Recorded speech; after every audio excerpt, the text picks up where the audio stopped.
बिस्मिल्लाहिर्रहमानिर्रहीम यानी शुरू करता हूँ उस खुदा का नाम लेकर जो बड़ा मेहरबान है, निहायत रहम वाला है। परंतु मुसलमान भाइयों को तो पता ही नहीं कि वो बड़ा मेहरबान, निहायत रहम वाला अल्लाह कौन है। उस अल्लाह की जानकारी उस अल्लाह ने आज वर्तमान में धरती पर स्वयं प्रकट होकर संत रूप में, मुर्शिद रूप में, और ये पवित्र आसमानी पुस्तक मुसलमान नहीं समझे ज्ञान कुरान, इस पुस्तक को लिखकर इसमें जानकारी उपलब्ध करवाई है। पुस्तक को देखेंगे आपके सारे भ्रम क्लियर होते चले जाएंगे। इस पुस्तक के ऊपर आज हमारा ये 5वें नंबर का वीडियो है। पहले के 4 वीडियो आप जी को अवश्य देखने चाहिए, क्योंकि उनको देखे बिना आप जी अल्लाह के विषय में पूर्णतया शंका रहित नहीं हो पाओगे। तो शुरू करते हैं वीडियो उसी परमपिता परमेश्वर अल्लाह कबीर के नाम से। बिस्मिल्लाहिर्रहमानिर्रहीम। परमपिता परमेश्वर सारी सृष्टि के रचनहार, कुल मालिक, असंख्य ब्रह्मांडों के स्वामी, जगत गुरु, तीनों लोकों में प्रवेश करके सबका भरण पोषण करने वाले, राजाधिराज, आत्माधार, नाथों के नाथ, देवों के देव महादेव, सर्वेश्वर, महेश्वर, मृत्युंजय, अजरो अमर, आदि अनादि, सनातनी प्रभु, जगत पिता जगदीश्वर, श्री श्री 1008 की उपाधि के वास्तविक अधिकारी, अकाल मूर्त, सौद स्वरूपी राम, वासुदेव, सर्वगतम ब्रह्म, परम पूज्य, प्रथम पूज्य, परम संत, परम पुरुष, परम धनी, परम दयालु, सत्य कबीर, हक्का कबीर, अल्लाहु अकबर, बाखबर अल्लाह ताला, जगत के तारणहार, जगत के मुक्तिदाता, जगत के जगन्नाथ, हारे के सहारे, हिंदुओं के राम, मुसलमानों के अल्लाह, सिखों के वाहिगुरु, ईसाइयों के मसीह, दया के सागर दयानिधि, करुणा के सागर करुणानिधि, स्वयंभू परिभू, संकट मोचन, कष्ट हरण, मंगल करण, दुख भंजन, अविगत कबीर, निर्विकार निर्विषम परमात्मा, अलय अलेख सतगुरु, आदि अनादि सतगुरु, असली मर्यादा पुरुषोत्तम, असली राम, असली कृष्ण, असली घनश्याम, असली मुरारी, राजाओं के राजा, महाराजाओं के महाराजा, शहंशाहों के शहंशाह, सम्राटों के सम्राट, भगवानों के भगवान, अल्लाहों के अल्लाह, प्रभुओं के प्रभु, मसीहाओं के मसीह, सच्चे वाहिगुरु, बाबाओं के बाबा, पीरों के पीर, सेठों के सेठ, जगत सेठ, सावड़सा सेठ, सर्वगुण संपन्न, अनंत कोटि कलाओं के स्वामी, अनंत कोटि ब्रह्मांडों के नायक, योगियों में महायोगी, ध्यानियों में महाध्यानी, सिद्धों में परम सिद्ध, ज्ञानियों में तत्व ज्ञानी, ब्रह्म ज्ञानी, महाज्ञानी, परम ज्ञानी, सर्वश्रेष्ठ ज्ञानी, विज्ञानी, युवा कबीर, समरथ कबीर, असमवात, अमित ओजा, सच्चे रहनुमा, करीम अल्लाह, सुबहान अल्लाह, दुनिया के अंतिम पैगंबर, 8 सितंबर 1951 से गांव धनाना, जिला सोनीपत, हरियाणा, भारतवर्ष की पावन भूमि पे प्रकट रियल कल की भगवान, श्री नारायण साकार हरि, श्री बाबा साहेब नूर अनंत परमात्मा, संत शिरोमणि सतगुरु रामपाल जी परमेश्वर जी के चरण कमल में लाइव वीडियो देख रहे आप और हम सभी भाई बहनों का अनंत कोटि दंडोत प्रणाम। तो भाई और बहनों, वो अल्लाहु अकबर, अल्लाहु कबीर जो वर्तमान समय तक पूरे विश्व के मुसलमान समाज के भाई बहनों के लिए एक अनसुलझी गुत्थी बना हुआ है, जिसे मुसलमान भाइयों ने निराकार कहकर छोड़ दिया कि वो साकार नहीं है, वो आकार में नहीं आता, वो मनुष्य रूप में नहीं आता, अल्लाह कभी पृथ्वी पे नहीं आता, अल्लाह तो बेचून है, 7वें आसमान पे रहता है, तख्त पे विराजमान है। आज वो अल्लाह, जिस अल्लाह के विषय में उल्टा ज्ञान हजरत मोहम्मद जी को कुरान शरीफ की आयतें नाजिल करते समय डुप्लीकेट अल्लाह शैतान ने दी, आज उस उल्टे ज्ञान को सीधा करने के लिए और अपनी वास्तविक पहचान करवाने के लिए कि अल्लाह कौन है, अल्लाह कैसा है, अल्लाह कैसे मिलता है, अल्लाह कैसे रहता है, आज वो अल्लाहु कबीर, अल्लाहु अकबर, वो खुदा स्वयं धरती पर सतगुरु रामपाल जी के रूप में, मुर्शिद रूप में प्रकट है, विद्यमान है। और मुसलमान धर्म की पुस्तकों से ही तौरात, जबूर, इंजिल, हदीसें, कुरान शरीफ, कुरान मजीद, इन सभी पवित्र पुस्तकों से ही खोल खोल के दिखा रहा है, बता रहा है। आपने पिछले वीडियो में भली भांति ये प्रमाण देख लिए होंगे। आज हम आगे बढ़ेंगे। परमेश्वर हमें सभी धर्मों की पुस्तकों से दिखा रहे हैं कि परमात्मा साकार है, धरती पर आता है, उसी ने सृष्टि को रचा है, और ये शैतान, ये काल यहाँ पर डुप्लीकेट अल्लाह बन के बैठ गया, जिसको आज पूरा मुसलमान समाज अपना अल्लाह मान के पूज रहा है। तो पवित्र बाइबल में भी गुरुदेव भगवान ने हमें दिखाया कि परमात्मा कैसा है, कहाँ रहता है, और उसने किसी भी व्यक्ति को, किसी भी इंसान को, उसने किसी का भी मांस खाने का आदेश नहीं दिया। उसने 6 दिन में आसमान और धरती के दरमियान जो भी कुछ था उसको रचा बनाया और 7वें दिन शाही तख्त पे जा विराजा। उस परमेश्वर अल्लाह कबीर ने हमें क्या कुछ आदेश दिया उन 6 दिनों के अंदर खाने पीने के लिए, आज पवित्र बाइबल से गुरुदेव भगवान प्रमाणित करने जा रहे हैं। तो भाइयों और बहनों, ये पवित्र पुस्तक है, मुसलमान नहीं समझे ज्ञान कुरान, परमेश्वर रामपाल जी के द्वारा लिखित है। और आज इसमें हम आगे बढ़ेंगे पेज नंबर 15 से। सदग्रंथों में बाइबल का नाम भी है। बाइबल ये 3 पुस्तकों का संग्रह है। बाइबल 3 पुस्तकों का संग्रह है, तौरात का, जबूर का, इंजिल का। तौरात जो हजरत मूसा जी के ऊपर उतारी गई थी, जबूर हजरत दाऊद के ऊपर उतारी गई थी, और इंजल ये ईसा जी के ऊपर उतारी गई थी। इन्हीं तीनों पुस्तकों का मिला जुला ज्ञान बाइबल के अंदर है। सदग्रंथों में बाइबल का नाम भी है। बाइबल ये 3 पुस्तकों का संग्रह है। नंबर 1 तौरात, नंबर 2 जबूर, नंबर 3 इंजिल। बाइबल में सबसे पहले सृष्टि की उत्पत्ति की जानकारी है, यानी बाइबल की शुरुआत में ही अध्याय नंबर 1 में सृष्टि उत्पत्ति की जानकारी है, क्रिएशन ऑफ द नेचर। वह तौरात पुस्तक वाली है जिसमें लिखा है कि परमात्मा ने सर्वप्रथम सृष्टि की रचना की। पृथ्वी, सूर्य, आकाश, पशु पक्षी, मनुष्य, नर नारी आदि की रचना परमात्मा ने 6 दिन में की, तथा 7वें दिन तख्त पर जा विराजा, यानी सिंहासन पे जाके बैठ गया। अब निराकार क्या बैठेगा कुर्सी पे, सिंहासन पे? जो निराकार है, दिखाई नहीं देता, फिर उसको किसने देखा सिंहासन पर बैठते हुए? तो जो साकार होगा, मनुष्य जैसा होगा, वही तो सिंहासन पे बैठेगा। तो परमात्मा साकार है। सृष्टि रचना अध्याय 1 के श्लोक 26, 27, 28 में यह भी स्पष्ट किया है कि परमात्मा ने मानव को अपने स्वरूप जैसा उत्पन्न किया।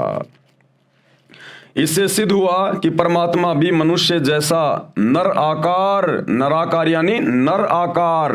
एक होता है निराकार, निराकार का मतलब होता है अदृश्य, जो दिखाई ना दे। एक होता है नराकार यानी नर जैसे आकार का, इंसान जैसे आकार का। तो वो परमात्मा अल्लाह कबीर वो निराकार नहीं, वो नराकार है, नराकार, नर आकार जैसा, इंसान जैसा। आपको थोड़ा सा दिखा देते हैं बाइबल से भाई और बहनों, ताकि आपको विश्वास हो। उसके बाद फिर हम आगे बढ़ेंगे, क्योंकि विश्वास कराना बहुत ज़रूरी है। विश्वास के बिना बात बनेगी नहीं। तो ये पवित्र बाइबल है, आपकी आंखों के सामने है। मैंने अपने घर से नहीं बनाई है, पूरी दुनिया इसी बाइबल को पढ़ती है। पवित्र बाइबल अर्थात पुराना और नया धर्म नियम, ये सब कुछ लिखा हुआ है। The Bible society of India, ये सब कुछ है, आप देख सकते हैं। और बाइबल के अंदर जब हम जाएंगे, शुरुआत में ही बाइबल में, बिल्कुल शुरुआत में सब कुछ क्लियर है। ये देखिए, उत्पत्ति अध्याय, ये बाइबल का उत्पत्ति अध्याय 1, और इसका ये 26, 27 और 28 नंबर इसका ये श्लोक है। 26 में क्या लिखा है? फिर परमेश्वर ने कहा, यानी अल्लाह ने कहा, परमात्मा ने कहा, हम मनुष्य को अपने स्वरूप के अनुसार अपनी समानता में बनाएं। अब बताओ, पूरा ईसाई समाज, पूरा मुस्लिम समाज आंखें बंद करके बैठा हुआ है, और ये सदग्रंथ चीख चीख के कह रहे हैं, चीख चीख के, कि अल्लाह कबीर साकार है, मनुष्य के जैसा है। और उस अल्लाह कबीर ने, उस परमेश्वर ने, परम ईश्वर ने, परमेश्वर का मतलब होता है परम ईश्वर, सबसे बड़ा भगवान, उसने मनुष्यों को अपने जैसा, अपनी समानता में बनाया। साफ साफ कह रहा है परमेश्वर कि हम मनुष्य को अपने समानता में, अपने स्वरूप में बनाएं, यानी मैं इंसान को मेरे जैसा बनाऊंगा। तो बताओ फिर भगवान कैसा हुआ, अल्लाह कबीर कैसा हुआ, वो निराकार कैसे हुआ? वो तो नराकार है, नर आकार में, जिन्होंने अपने जैसा आप और हमें बनाया, स्त्री और पुरुषों को बनाया। साफ साफ गवाही दे रहा है बाइबल, बिल्कुल बाइबल को खोलते ही सबसे पहले। फिर परमेश्वर ने कहा, हम मनुष्य को अपने स्वरूप में, अपने स्वरूप के अनुसार अपनी समानता में बनाएं। और वे समुद्र की मछलियों और आकाश के पक्षियों और घरेलू पशुओं और सारी पृथ्वी पर और सब रेंगने वाले जंतुओं पर जो पृथ्वी पर रेंगते हैं अधिकार रखे। ये बातें बोल के परमेश्वर ने, अल्लाह कबीर ने जानवरों को, पशु पक्षियों को काटने का, खाने का आदेश नहीं दिया। पशु पक्षियों पर, जमीन पर रेंगने वाले जीव जंतुओं पर मनुष्य अधिकार रखेगा। इसका मतलब क्या है? मारना काटना नहीं है, उनको खाना नहीं है, क्योंकि परमेश्वर ने हम मनुष्यों को अपने जैसा बनाया है। इसलिए हमारे अंदर बुद्धि अन्य जानवरों से, पशुओं से, पक्षियों से भिन्न है, सर्वश्रेष्ठ है, अलग है। परमेश्वर ने हमें अन्य पशु पक्षियों की तुलना में बुद्धिमान बनाया। तो परमेश्वर ने कहा कि मनुष्य उनके ऊपर अधिकार रखेगा। अधिकार रखने का मतलब है उनको अपने काम में लेगा। गाय को अपने काम में लेगा, भैंस को अपने काम में लेगा, उसके ऊपर अधिकार रखेगा। वो गाय भैंस उसको दूध देगी, उस दूध से बढ़िया बढ़िया मिष्ठान बनेंगे, दही बनेगा, छाछ बनेगा, घी बनेगा, मिठाइयाँ बनेंगी। गाय और भैंस से जो बच्चे पैदा होंगे वो खेतों में काम आएंगे, हल जोतने में काम आएंगे। गाय का गोबर खेत में खाद के रूप में काम आएगा। इसलिए परमेश्वर ने कहा कि सभी जंतुओं के ऊपर मनुष्य अपना अधिकार रखेगा। ऊंट को अपने अधिकार में रखेगा, खेत में हल जोतने के काम आएगा। परमेश्वर ने किसी को मार कर, काट कर खाने का आदेश नहीं दिया, उनके ऊपर अधिकार रखने का आदेश दिया कि आप उनकी सेवा करना, आप उनको चारा डालना, टाइम पे उनको पानी पिलाना, उनको खाना खिलाना, और फिर उनसे काम लेना। वो तुम्हें दूध देंगे, दही देंगे, हल जोतने के लिए तुम्हारे को वो बछड़ा देंगे, बैल देंगे। ये कहा था परमेश्वर ने। अधिकार रखने का मतलब ये है, उनको मारकर खाने का नहीं। क्या कह रहे हैं, ध्यान से पढ़ो। और वे समुद्र की मछलियों और आकाश के पक्षियों और घरेलू पशुओं और सारी पृथ्वी पर और सब रेंगने वाले जंतुओं पर जो पृथ्वी पर रेंगते हैं अधिकार रखे। 27 में क्या कहा? तब परमेश्वर ने मनुष्यों को अपने स्वरूप के अनुसार उत्पन्न किया।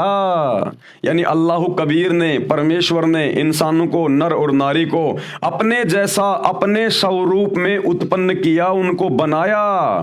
तो बताओ फिर भगवान कैसा हुआ? जिन्होंने हम स्त्री और पुरुषों को अपने जैसा बनाया, हमारे जैसा हुआ ना, साकार हुआ ना। बिल्कुल क्लियर कर रही है बाइबल। तब परमेश्वर ने मनुष्यों को अपने स्वरूप के अनुसार उत्पन्न किया। अपने ही स्वरूप के अनुसार परमेश्वर ने उसको उत्पन्न किया, नर और नारी करके उसने मनुष्यों की सृष्टि की, यानी उत्पत्ति की, उनको बनाया, नर और नारी। 28 में क्या कह रहे हैं? और परमेश्वर ने उनको आशीष दी, यानी उनको आशीर्वाद दिया, और उनसे कहा फलो फलो फूलो, यानी खुश रहो, और पृथ्वी में भर जाओ, यानी अपनी आबादी बढ़ाओ, विस्तार करो, और उसको अपने वश में कर लो, यानी जानवरों को अपने वश में रखो, फिर उनसे काम लो। और समुद्र की मछलियों तथा आकाश के पक्षियों और पृथ्वी पर रेंगने वाले सब जंतुओं पर अधिकार रखो, यानी उनको अपने अधीन रखो, तुम उनसे काम लो। 29 में क्या कह रहे हैं? फिर परमेश्वर ने, यानी अल्लाह ने उनसे कहा, सुनो, जितने बीज वाले छोटे छोटे पेड़ सारी पृथ्वी के ऊपर हैं और जितने वृक्षों में बीज वाले फल होते हैं वे सब मैंने तुमको दिए हैं, वे तुम्हारे भोजन के लिए हैं। अरे ये खाने का आदेश दिया परमेश्वर ने। उस अल्लाह कबीर ने 6 दिन में आसमान और जमीन के बीच में जो भी कुछ था उसको बनाया, नर और नारी करके अपने जैसा हमारे को उत्पन्न किया, और फिर हमारे खाने के लिए क्या आदेश दिया? ये बाइबल चीख चीख के कह रही है, चीख चीख के। क्या कह रही है? ध्यान से पढ़ लो। मांस मिट्टी खाने वालों, शैतान के प्रभाव से अपने कर्म फोड़ने वालों, क्या कह रहे हैं परमात्मा?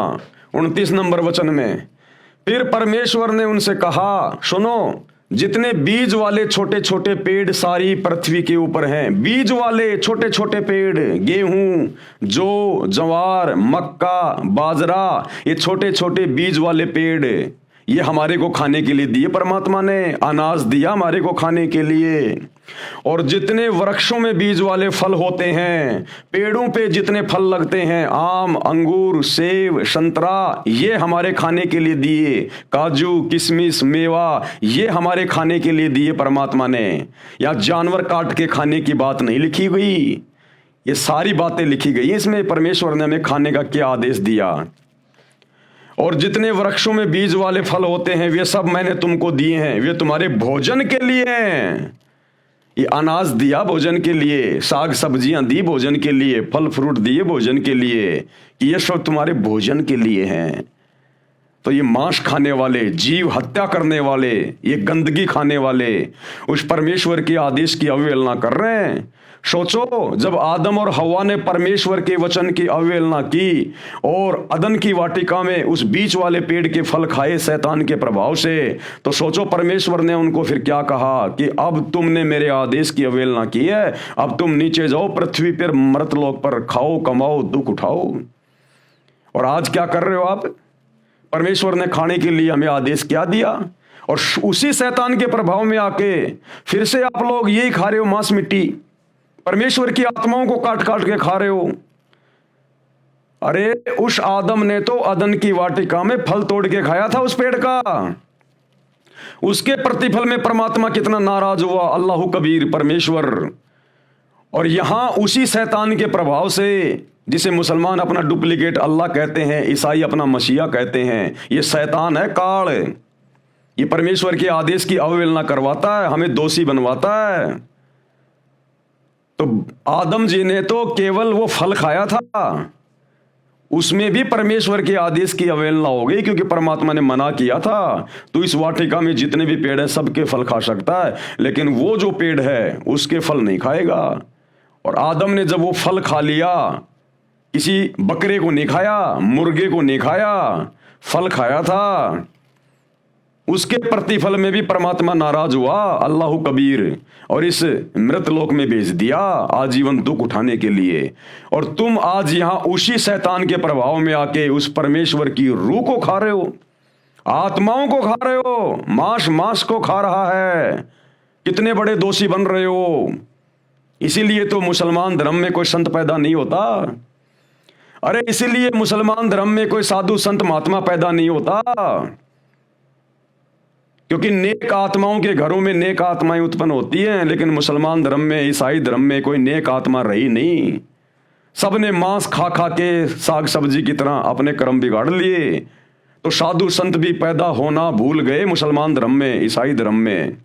हिंदू धर्म में थोड़ी बहुत नेक आत्मा है, इसलिए साधु संत महात्मा हिंदू धर्म में, हिंदू घरों में जन्म ले रहे हैं। तो अपने कर्म बिगाड़ो मत भाइयों और बहनों। आप जिन पवित्र पुस्तकों को बिल्कुल क्लियर मानते हो, एथेंटिक मानते हो, प्रमाणित मानते हो, ये मुसलमान धर्म के लोग, ईसाई धर्म के लोग बाइबल को हाथ में ले लेके दुनिया को ये प्रवचन देते हैं, परमेश्वर का ये वचन है, परमेश्वर का वो वचन है, और खुद परमेश्वर के एक भी वचन पे नहीं चल रहे। अब परमेश्वर का क्या वचन है, इसलिए उस परमेश्वर ने, अल्लाह कबीर ने खुद धरती पर संत रूप में आके बताना पड़ता है। ये बाइबल लिखे हुए कितना टाइम हो गया। इस बाइबल को खोलते ही सबसे पहले यही लिखा है कि परमात्मा, परमेश्वर साकार है, मनुष्य के जैसा है। और आज पूरा ईसाई समाज, मुसलमान समाज परमात्मा को बेचून कह के, फॉर्मलेस कह के, निराकार कह के उससे मुंह फेरे बैठा है। तो क्या खाक वचन पढ़े तुम लोगों ने बाइबल के, कुरान के, कुरान मजीद के, कुरान शरीफ के? क्योंकि वही तो ज्ञान है, उसी शैतान का उतारा हुआ ज्ञान, उसी काल का दिया हुआ ज्ञान है। तुम तो इसको भी ढंग से नहीं समझ पाए। ये ज्ञान भी उस परमेश्वर ने, अल्लाह कबीर ने आज धरती पर आकर बताना पड़ा, और उन्हीं के आदेश से हम आप लोगों को समझा रहे हैं, दिखा रहे हैं कि अब भी आप लोगों की आंखें फूटी पड़ी है भाई और बहनों। तो परमेश्वर ने फल फ्रूट खाने का आदेश दिया। छोटे छोटे बीज वाले पेड़, गेहूं, जौ, ज्वार, मक्का, बाजरा, ये खाने का आदेश दिया। काजू, किशमिश, मेवा, संतरा, आम, अंगूर, ये खाने का आदेश दिया। और हम क्या खा रहे हैं? पेशाबी गंध खा रहे हैं। अरे नर और मादा के संयोग से जो पदार्थ निकलता है उसी से तो वो बच्चा बनता है, अंडा बनता है, मुर्गा बनता है, वो बकरा बनता है। तो पेशाबी गंध खा रहे हो तुम और फिर कहते हो हम बड़े पाक हैं, हम बड़े जो है वो पवित्र हैं। क्या खाद पवित्र हो? तुम्हारे से गंदा तो कोई जान में नहीं होगा। जो पेशाब को खा रहे हैं, पेशाबी गंध खा रहे हैं, उस मैल को खा रहे हैं और ऊपर से परमात्मा के दोषी बन रहे हैं और फिर कहते हैं हम बड़े पाक और पवित्र हैं। ऐसे निकम्मों से जो मांस खाते हैं, चाहे किसी भी धर्म का हो, अल्लाह शोकोस दूर है, शोकोस दूर। विचार करो भाई और बहनों, ये सदग्रंथ क्या कह रहे हैं, जो भक्ति का आधार है। फिर परमेश्वर ने उनसे कहा, सुनो, जितने बीज वाले छोटे छोटे पेड़ सारी पृथ्वी के ऊपर हैं और जितने वृक्षों में बीज वाले फल होते हैं वे सब मैंने तुमको दिए हैं। वे तुम्हारे भोजन के लिए हैं, खाने के लिए हैं। और क्या कह रहे हैं आगे, और जितने पृथ्वी के पशु और आकाश के पक्षी और पृथ्वी पर रेंगने वाले जंतु हैं, जिनमें जीवन का प्राण है, यानी जिनमें आत्मा है, रूह है, श्वासें हैं, उन सब के खाने के लिए मैंने सब हरे हरे छोटे पेड़ दिए हैं। यानी पशु पक्षियों के लिए, जानवरों के लिए मैंने हरे भरे छोटे छोटे पेड़ दिए हैं। यानी ये घास फूस वगैरह ये मैंने जानवरों के लिए बनाया है, खाने के लिए। तो जानवर तो बेचारे अपनी हद में है, लेकिन इंसान बेहदी हो गया, बेहदी। और भाई इसकी सजा भोगनी पड़ेगी। इसलिए तो गधे, कुत्ते, सुअर, एक कुतिया एक बार में 8-8 बच्चे पैदा करती है। क्यों कर रही है? उन्हीं निकम्मों को पैदा कर रही है जो पहले इस मनुष्य शरीर में थे, हिंदू मुसलमान थे, सिख ईसाई थे, मांस काट काट के खा रहे थे, शराब पी रहे थे, शैतान की साधना कर रहे थे। आज उनको अपने कर्म भोगने पड़ रहे हैं उस कुतिया के पेट में आके। एक सुअरी 12-12 बच्चे पैदा करती है। क्यों कर रही है? ये वही इंसान है, वही निकम्मी आत्माएं हैं जिन्होंने परमेश्वर के आदेश की उल्लंघना की, सच्चे खुदा की इबादत नहीं की, शैतान की भक्ति करते रहे, डुप्लीकेट भगवान की भक्ति करते रहे और मांस मिट्टी खाते रहे, नशा करते रहे, चोरी जारी करते रहे, ब्याज लेते रहे, झूठ बोलते रहे। अब वो जानवर के पेट में जन्म ले रहे हैं और कष्ट भोग रहे हैं, दुख भोग रहे हैं। तो परमेश्वर ने तो पशु पक्षियों के लिए खाने को क्या कहा है, क्या दिया है, वो भी सब कुछ बाइबल में लिखा हुआ है। और पृथ्वी पर रेंगने वाले जंतु हैं जिनमें जीवन का प्राण है, उन सब के खाने के लिए मैंने सब हरे हरे छोटे पेड़ दिए हैं। और वैसा ही हो गया। परमेश्वर ने कहा कि जैसा मैंने कहा वैसा ही होता चला गया। पेड़ बन गए, घास फूस बन गए, सब बन गए। तब परमेश्वर ने जो कुछ बनाया था सबको देखा, तो क्या देखा कि वह बहुत ही अच्छा है। तब सांझ हुई, फिर भोर हुई और इस प्रकार छठा दिन हो गया। इस प्रकार छठा दिन हो गया। 6 दिन कंप्लीट हो गए। परमेश्वर ने 6 दिन में आसमान और जमीन के दरमियान जो भी कुछ था उसको पैदा किया, उत्पन्न किया।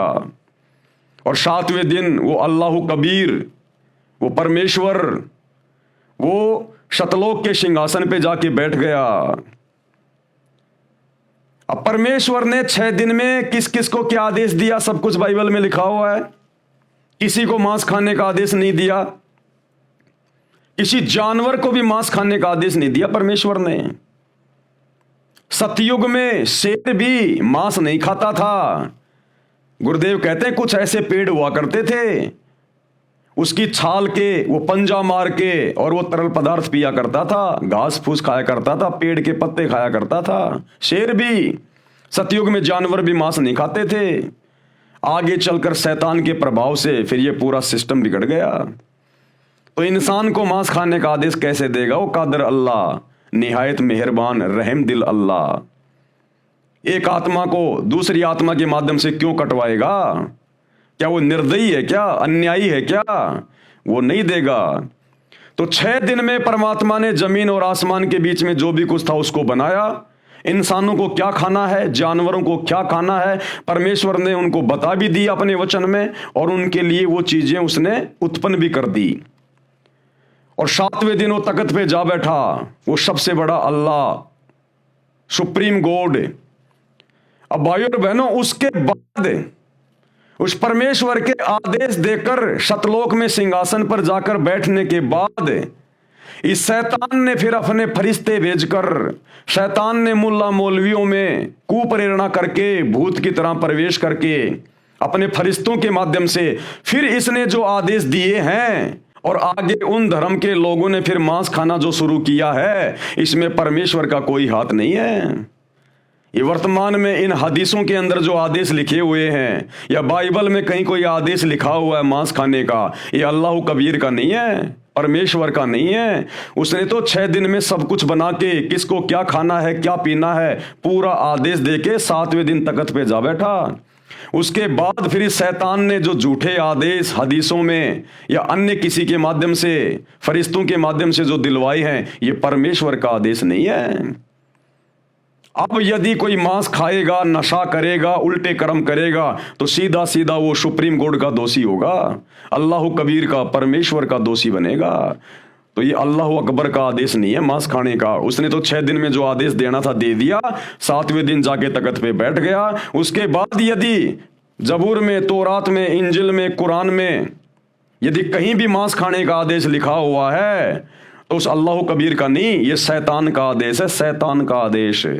और शैतान के आदेश को मानकर यदि आप मांस खाओगे, उल्टे कर्म करोगे, तो ओरिजिनल अल्लाह के, कादिर अल्लाह के दोषी बनोगे, और भाई जहन्नुम में डाले जाओगे, दोजक की आग में, नरक में 84 लाख योनियों में फिर अपना कर्म भोगने के लिए बारंबार जन्म लेना पड़ेगा।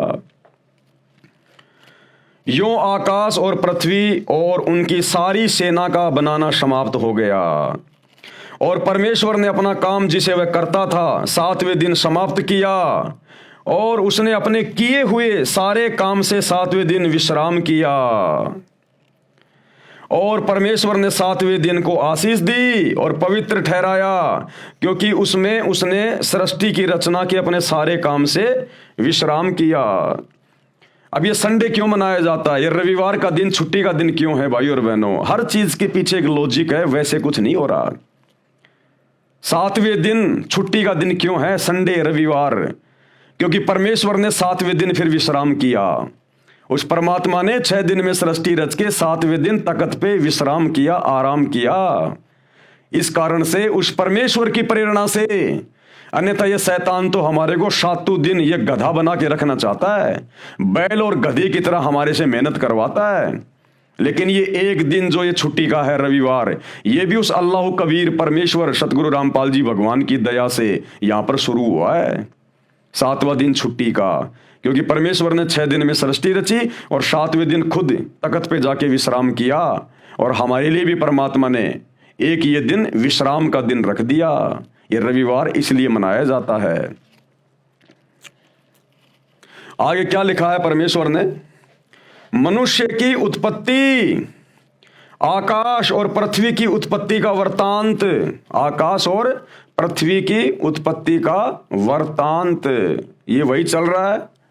उत्पत्ति 1 यह है कि जब वे उत्पन्न हुए, अर्थात जिस दिन यहोवा परमेश्वर ने, यानी समर्थ परमात्मा ने, अल्लाह कबीर ने पृथ्वी और आकाश को बनाया, तब मैदान का कोई पौधा भूमि पर न था और न मैदान का कोई छोटा पेड़ उगा था, क्योंकि यह यहोवा परमेश्वर ने पृथ्वी पर जल नहीं बरसाया था और भूमि पर खेती करने के लिए मनुष्य भी नहीं था, तो भी कोहरा पृथ्वी से उठता था। यानी परमात्मा ने 6 दिन में जो भी कुछ बनाया, उस समय पृथ्वी पर कोई इंसान नहीं था।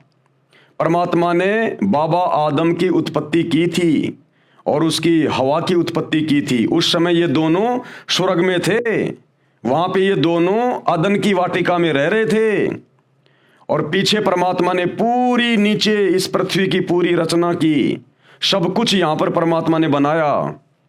और उसके बाद की जो रचना है, ये मनुष्य बनाने की जो रचना है, उसके बाद की, ये फिर इस शैतान ने शुरू की अपने भोजन के लिए, अपने खाने के लिए।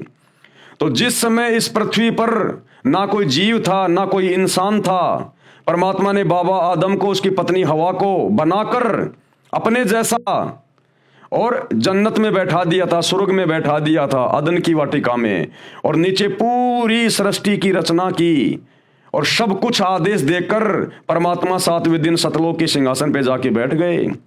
उसके बाद फिर इस शैतान ने अपने भोजन के लिए आगे नर और नारियों की उत्पत्ति की। नर और नारी उत्पन्न होते गए, पृथ्वी लोक पर आते गए, और फिर परमात्मा का वचन तोड़कर मांस मिट्टी खाते गए, शराब पीते गए, उल्टे काम करते गए, और फिर उन कर्मों को भोगने के लिए शैतान ने फिर उनको अन्य योनियों में डालने के लिए गधा, कुत्ता, शुअर बनाना भी शुरू कर दिया। इस प्रकार से इस पृथ्वी के जीवों की धीरे धीरे फिर उत्पत्ति होने लगी।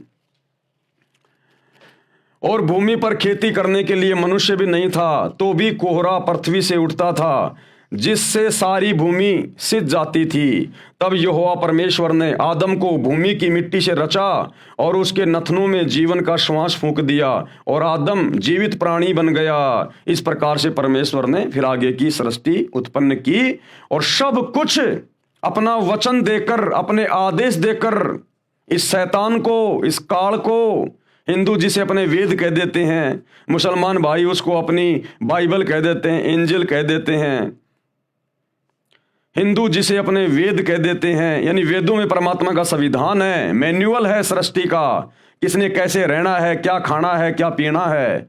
मुसलमान भाई उनको तौरात, जबूर, इंजिल और ये कुरान शरीफ, कुरान मजिद के नाम से जानते हैं। ईसाई भाई उसे बाइबल के नाम से जानते हैं। ये परमात्मा का विधान है, संविधान है उस परमात्मा का। तो भाई और बहनों, ये छोटी सी जानकारी थी जो आप सभी को देनी थी, ताकि आपको विश्वास हो कि परमात्मा नराकार है, यानी परमात्मा भी नराकार, मनुष्य जैसा नराकार साकार है, यानी नर आकार में साकार है। मनुष्यों के खाने के लिए परमेश्वर का आदेश अभी आपको दिखा दिया गया है बाइबल से। उत्पत्ति अध्याय में बाइबल में लिखा है कि श्लोक नंबर 27-28 में, मनुष्यों के खाने के लिए बीजदार पौधे यानी गेहूं, चने, बाजरा आदि आदि तथा फलदार वृक्ष दिए हैं, ये तुम्हारा भोजन है। पशु पक्षियों के खाने के लिए घास, पत्तेदार झाड़ियां दी हैं। इसके पश्चात परमात्मा तो अपने निज धाम सतलोक में तख्त पर जा बैठा। यानी 6 दिन में जो भी कुछ परमात्मा ने बनाना था, जो भी आदेश देना था, सब कुछ देके 7वें दिन उसने सिंहासन पे जाके विश्राम किया सतलोक में। बाइबल में आगे जो ज्ञान है वह काल भगवान का तथा इसके देवताओं यानी फरिश्तों का दिया हुआ है। अब परमात्मा के सतलोक में जाने के बाद, सिंहासन पर बैठने के बाद, फिर आगे जो भी कोई आदेश दिया गया है, उल्टा सीधा मांस खाने का, शराब पीने का, जीव हत्या करने का, ये सब आदेश फिर इस काल का, इस शैतान का है, शैतान के द्वारा भेजे गए फरिश्तों का है। जैसे हजरत मोहम्मद को जिब्राइल नाम के फरिश्ते ने डरा धमका के उसका गला दबा दबा के और कुरान शरीफ की आयतें नाजिल की, फिर आगे का ज्ञान इस शैतान का दिया हुआ है, इस काल का दिया हुआ है। तो शैतान के ज्ञान को हमने नहीं मानना। परमेश्वर ने 6 दिन में हमें जो आदेश दिए खाने पीने के लिए, हमने उसी प्रकार से रहना चाहिए, जीवन जीना चाहिए, अन्यथा हम परमेश्वर के दोषी बन रहे हैं। इसके पश्चात परमात्मा तो अपने निज धाम सतलोक में तख्त पर जा बैठा। बाइबल में आगे जो ज्ञान है वह काल भगवान का यानी शैतान का तथा इसके देवताओं यानी फरिश्तों का दिया हुआ है। यदि बाइबल ग्रंथ में आगे चलकर मांस खाने के लिए लिखा है तो वह पूर्ण परमात्मा का आदेश नहीं है, अल्लाह कबीर का आदेश नहीं है, वह किसी अधूरे प्रभु का है। अब ये अधूरा प्रभु कौन है आपको पता चली गया, डुप्लीकेट अल्लाह। अधूरा प्रभु यानी डुप्लीकेट अल्लाह, ये शैतान है, ये काल है। ये फिर जीवों को भ्रमित करता है उनके कर्म फुड़वाने के लिए। पूर्ण परमात्मा यानी कंप्लीट गॉड, उनके आदेश की अवहेलना हो जाने से पाप का भागी बनता है। कौन? इंसान। कुरान शरीफ यानी मजीद, बाइबल के पश्चात सदग्रंथों में कुरान शरीफ का नाम श्रद्धा से लिया जाता है, क्योंकि जब हजरत ईसा के ऊपर इंजिल उतारी गई उसके बाद हजरत मोहम्मद पर कुरान शरीफ यानी कुरान मजीद उतारी गई थी। तो इंजिल के बाद में फिर कुरान शरीफ यानी कुरान मजीद का नंबर आता है। कुरान शरीफ यानी कुरान मजीद, बाइबल के पश्चात सदग्रंथों में कुरान शरीफ का नाम श्रद्धा से लिया जाता है। कुरान का ज्ञानदाता भी वही है। कौन? शैतान, जिसने बाइबल का ज्ञान दिया, जिसने ईसा मसीह को बाइबल का ज्ञान दिया, इंजिल का ज्ञान दिया, उसी शैतान ने, उसी काल ने क्योंकि देखो भाई और बहनों, अल्लाह कबीर ने तो 6 दिन में जो भी कुछ बताना था, आदेश देना था, उसके बाद वो तो सतलोक में जाके सिंहासन पे बैठ गया। उसके बाद में ये जितनी भी आसमानी पुस्तकें उतारी गई हैं पैगंबरों पे, अवतारों पे, तौरात, जबूर, इंजिल, कुरान शरीफ, कुरान मजीद, ये वेदों का ज्ञान, ये गीता का ज्ञान, ये पुराण, ये सब कुछ फिर काल ने दिलवाया, काल ने, शैतान ने, आधा अधूरा ज्ञान। कुरान का ज्ञान दाता भी वही है जिसने बाइबल का ज्ञान दिया, यानी शैतान ने, तथा चारों वेदों और श्रीमद् भगवत गीता का ज्ञान दिया इसी शैतान ने। इसलिए अपने उन पहलुओं को बाइबल में तथा कुरान में नहीं दोहराया जिन पहलुओं का ज्ञान चारों वेदों तथा श्रीमद् भगवत गीता में दिया। क्योंकि सबसे पहले इस ब्रह्म ने, इस काल ने, इस शैतान ने अपने बड़े बेटे ब्रह्मा को, मुसलमान धर्म में जिसको आदम कहा जाता है, इस ब्रह्मा को चारों वेद दे दिए समुद्र मंथन के दौरान। तो चारों वेदों में इसने बहुत कुछ ज्ञान दे दिया, बहुत कुछ इसने बता दिया। फिर बाद में इसने मुसलमान धर्म में पैगंबरों के ऊपर तौरात, जबूर, इंजिल, कुरान मजीद ये नाजिल की। तो इस काल ने, इस शैतान ने फिर वो सारा ज्ञान देना उचित नहीं समझा कि बहुत सारा ज्ञान तो मैंने वेदों में दे ही दिया। फिर थोड़ा थोड़ा ज्ञान इसने आत्माओं को भ्रमित करने के लिए और थोड़ी थोड़ी अल्लाह कबीर की जानकारी मजबूरी वश उसके डर के मारे इसने इन मुसलमान धर्म की पुस्तकों में भी कहीं कहीं पर डाल दी, लेकिन ज्यादातर ज्ञान इसने वेदों में दे दिया अपना। क्या कह रहे परमात्मा? इसलिए उसने उन पहलुओं का बाइबल में तथा कुरान में नहीं दोहराया जिन पहलुओं का ज्ञान चारों वेदों तथा श्रीमद् भगवत गीता में दिया है। उपनिषद ये संख्या में 11 हैं, 11 उपनिषद माने जाते हैं। उपनिषद का ज्ञान किसी ऋषि का अपना अनुभव है। ये जो उपनिषदों का ज्ञान है ना, ये शैतान का दिया हुआ नहीं, वैसे है तो शैतान की प्रेरणा से ही, क्योंकि ऋषि मुनि महात्मा ये सब शैतान की साधना किया करते थे। तो जैसा भी शैतान ने इनको प्रकाश रूप में इनको दर्शन दिए या जैसा भी इनको भक्ति का अनुभव करवाया, उस आधार से इन्होंने अपने अनुभव की पुस्तकें लिख दी।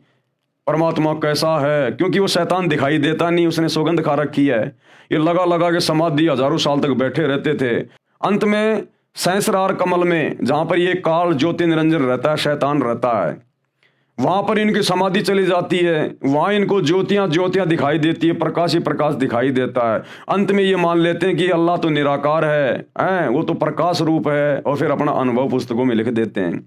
तो ये उपनिषदों का जो ज्ञान है, जो संख्या में 11 उपनिषद हैं, इनमें अल्लाह का ज्ञान नहीं है, परमात्मा का ज्ञान नहीं है। ये साधु संत महात्माओं ऋषियों का अपना खुद का भक्ति अनुभव का ज्ञान है। इन उपनिषदों से केवल हम उसी ज्ञान को स्वीकार करेंगे जो ज्ञान वेदों से मेल खाएगा, जो ज्ञान सूक्ष्म वेद से मेल खाएगा, कबीर परमेश्वर के कबीर सागर से मेल खाएगा। इन उपनिषदों से हमने केवल उसी ज्ञान को लेना है। अन्य ज्ञान हमारे किसी काम का नहीं, वो किसी व्यक्ति विशेष का अपना अनुभव है। उपनिषद ये संख्या में 11 माने जाते हैं। उपनिषद का ज्ञान किसी ऋषि का अपना अनुभव है।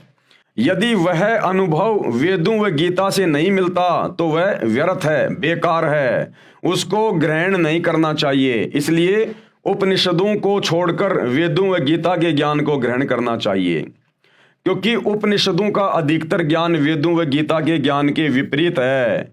इसी प्रकार बाइबल तथा कुरान के ज्ञान को समझें कि जो ज्ञान वेदों तथा गीता से मेल नहीं करता उनको ग्रहण नहीं करना चाहिए।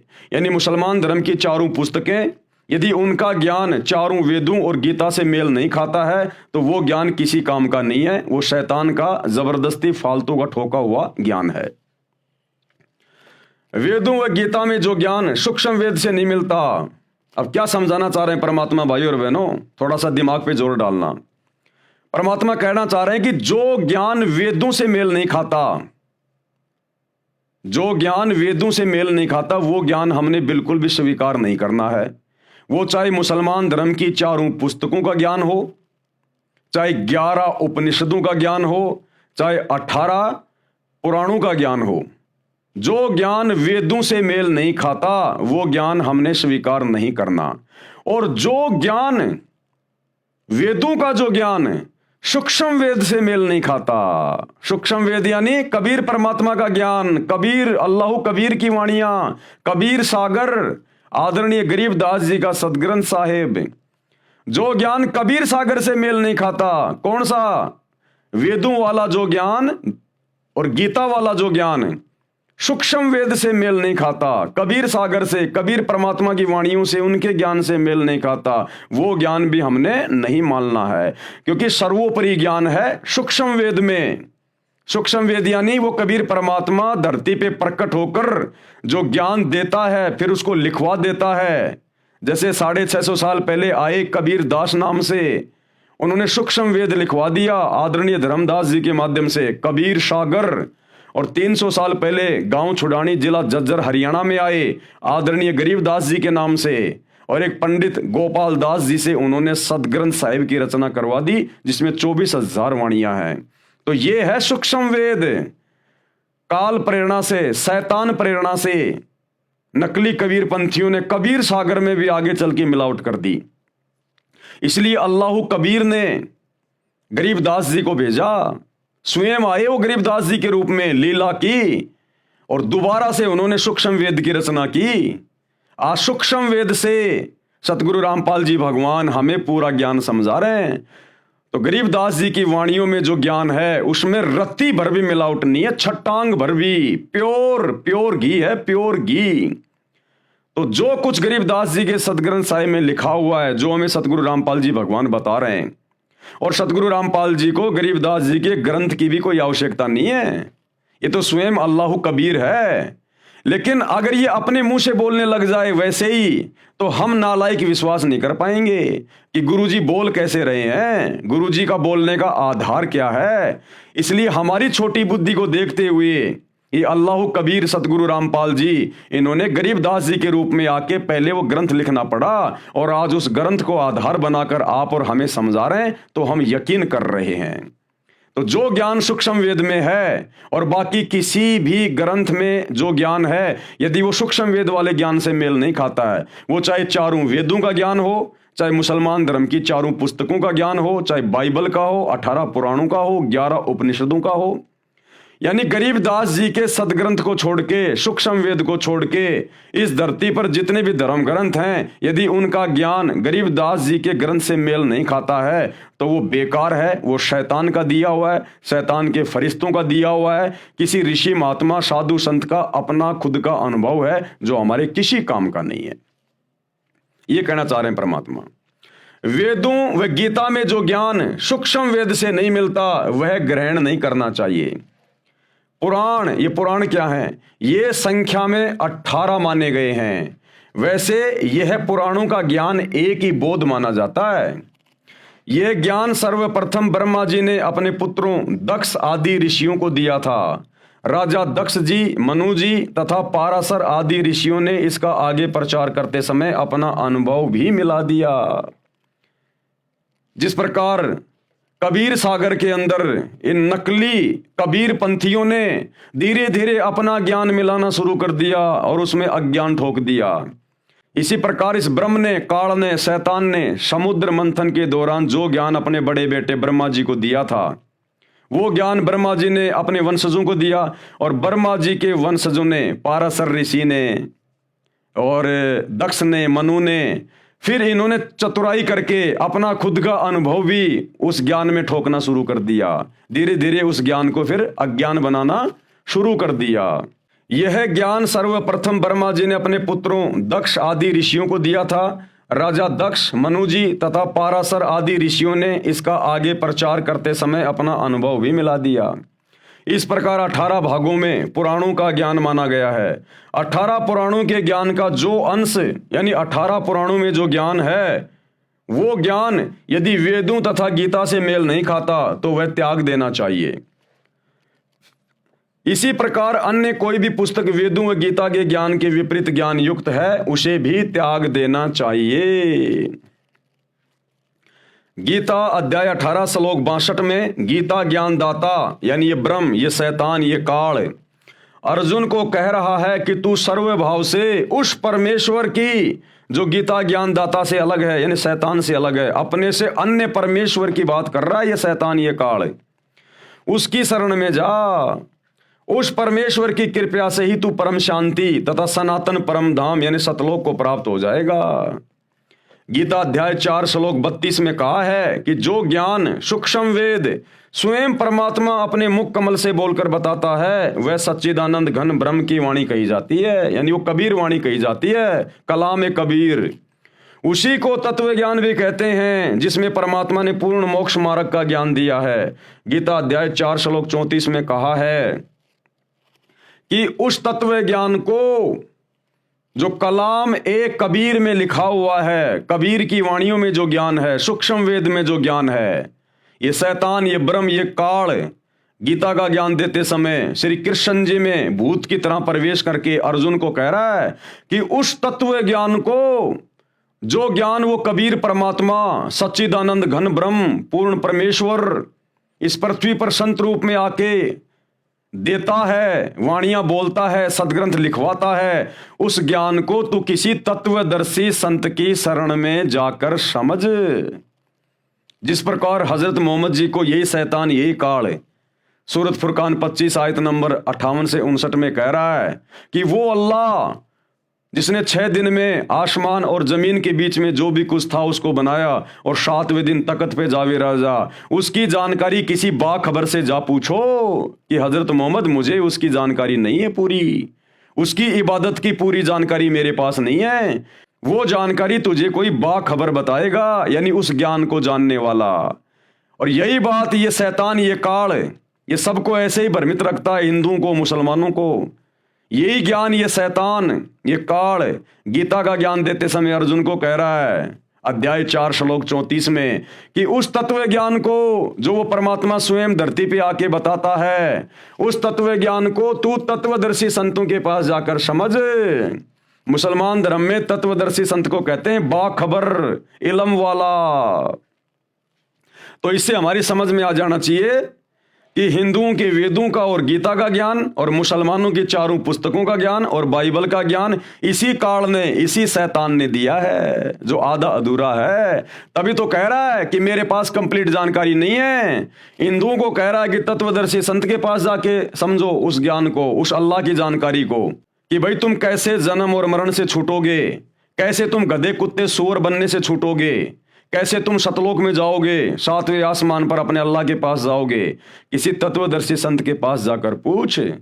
और कुरान शरीफ में हजरत मोहम्मद को कह रहा है कि किसी बाखबर से जाके पूछ, मेरे को नहीं पता उस कंप्लीट गॉड का, अल्लाह कबीर का। इसलिए भाई और बहनों, वो अल्लाह कबीर स्वयं धरती पर आकर संत रूप में, मुर्शिद रूप में अपना ज्ञान देता है, जो वर्तमान में सतगुरु रामपाल जी के रूप में प्रकट हैं और अपना ज्ञान दे रहे हैं। आवश्यकता है तो धैर्य के साथ में उनके सत्संग सुनने की। उस तत्व ज्ञान को तू तत्वदर्शी संतों के पास जाकर, यानी बाखबर के पास जाकर समझ। उनको दंडवत प्रणाम करके प्रश्न करने से वे तत्वदर्शी संत तुझे तत्व ज्ञान का उपदेश करेंगे। अब वो बाखबर, वो तत्वदर्शी संत कैसे प्रश्न होगा? वो प्रश्न होगा भक्ति करने से।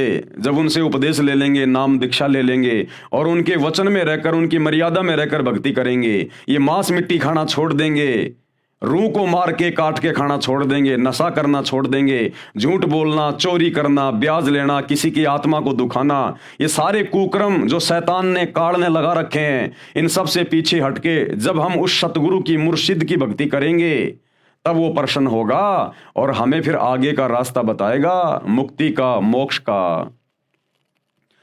गीता अध्याय 15 श्लोक 1 में तत्वदर्शी संत की पहचान बताई है। अब उस बाखबर की पहचान बताई है तत्वदर्शी संत की।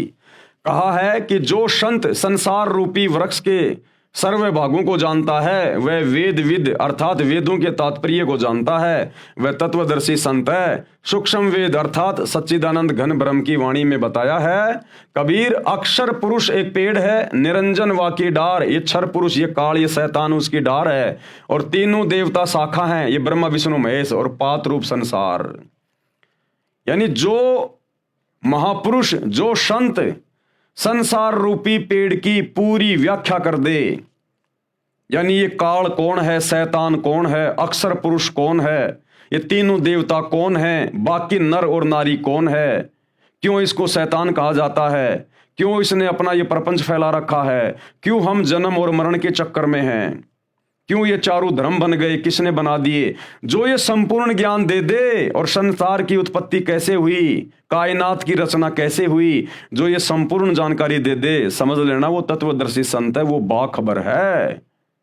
और आज वो बाखबर, वो तत्वदर्शी संत एकमात्र सतगुरु रामपाल जी हैं। अन्यथा सतयुग से लेकर और वर्तमान समय तक 39 लाख साल बीत गए, आज तक किसी ने सृष्टि रचना का ये कंप्लीट ज्ञान नहीं दिया इनके अलावा।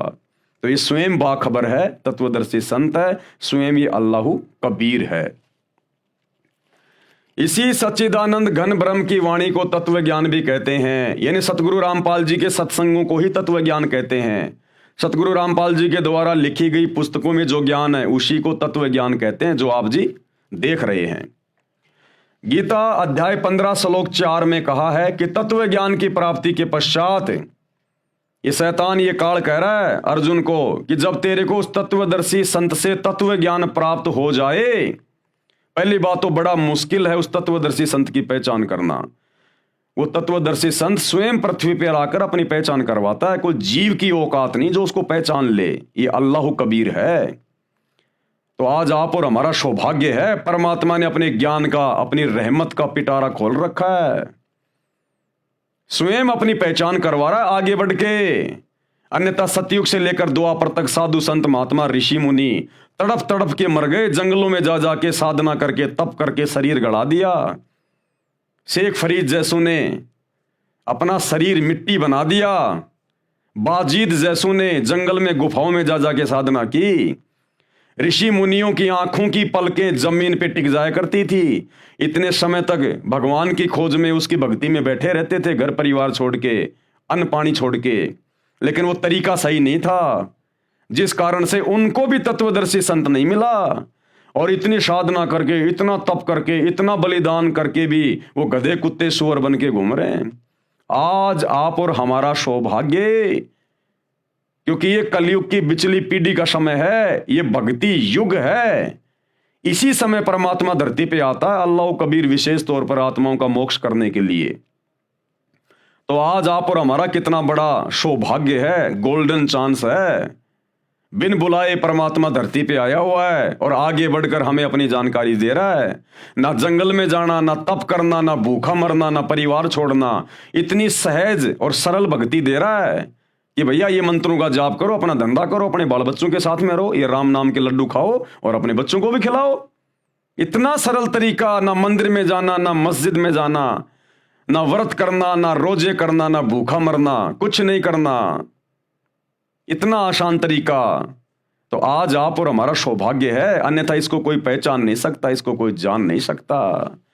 तो क्या कह रहे हैं कि तत्व ज्ञान की प्राप्ति के पश्चात कि भाई जब तुझे तेरे सौभाग्य से तुझे वो तत्वदर्शी संत मिल जाए और तू उससे वो तत्व ज्ञान प्राप्त कर ले, यानी तू जब उसके सत्संग सुनना शुरू कर दे और बात यदि तेरे समझ में आने लग जाए, उसके बाद परमेश्वर के यानी अल्लाह कबीर के उस परम पद की खोज, जहां पर वो रहता है, सिंहासन पे बैठा है, उसकी खोज करनी चाहिए। यानी फिर तेरी इच्छा होनी चाहिए कि अब मेरा मोक्ष हो, अब मैं सतलोक जाऊं, सचखंड जाऊं, इस शैतान के जाल से बाहर निकल के सदा सदा अपने पिता के पास, अपने परवरदिगार के पास जाऊं।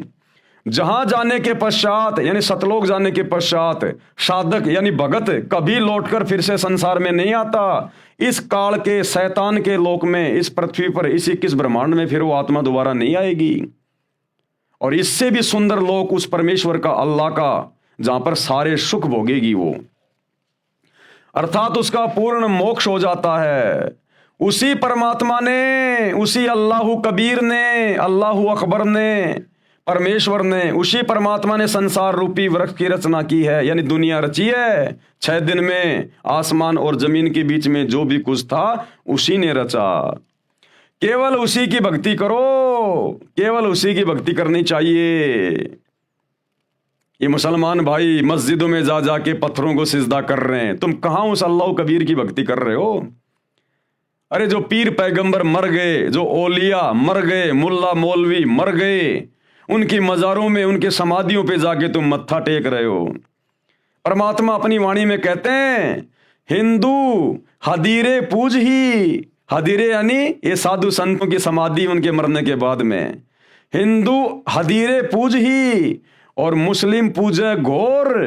घोर यानी ये मजारें, ये ओलिया मर गए, कोई पीर मर गया, उसकी समाधि बना दी, उसको कहते हैं घोर।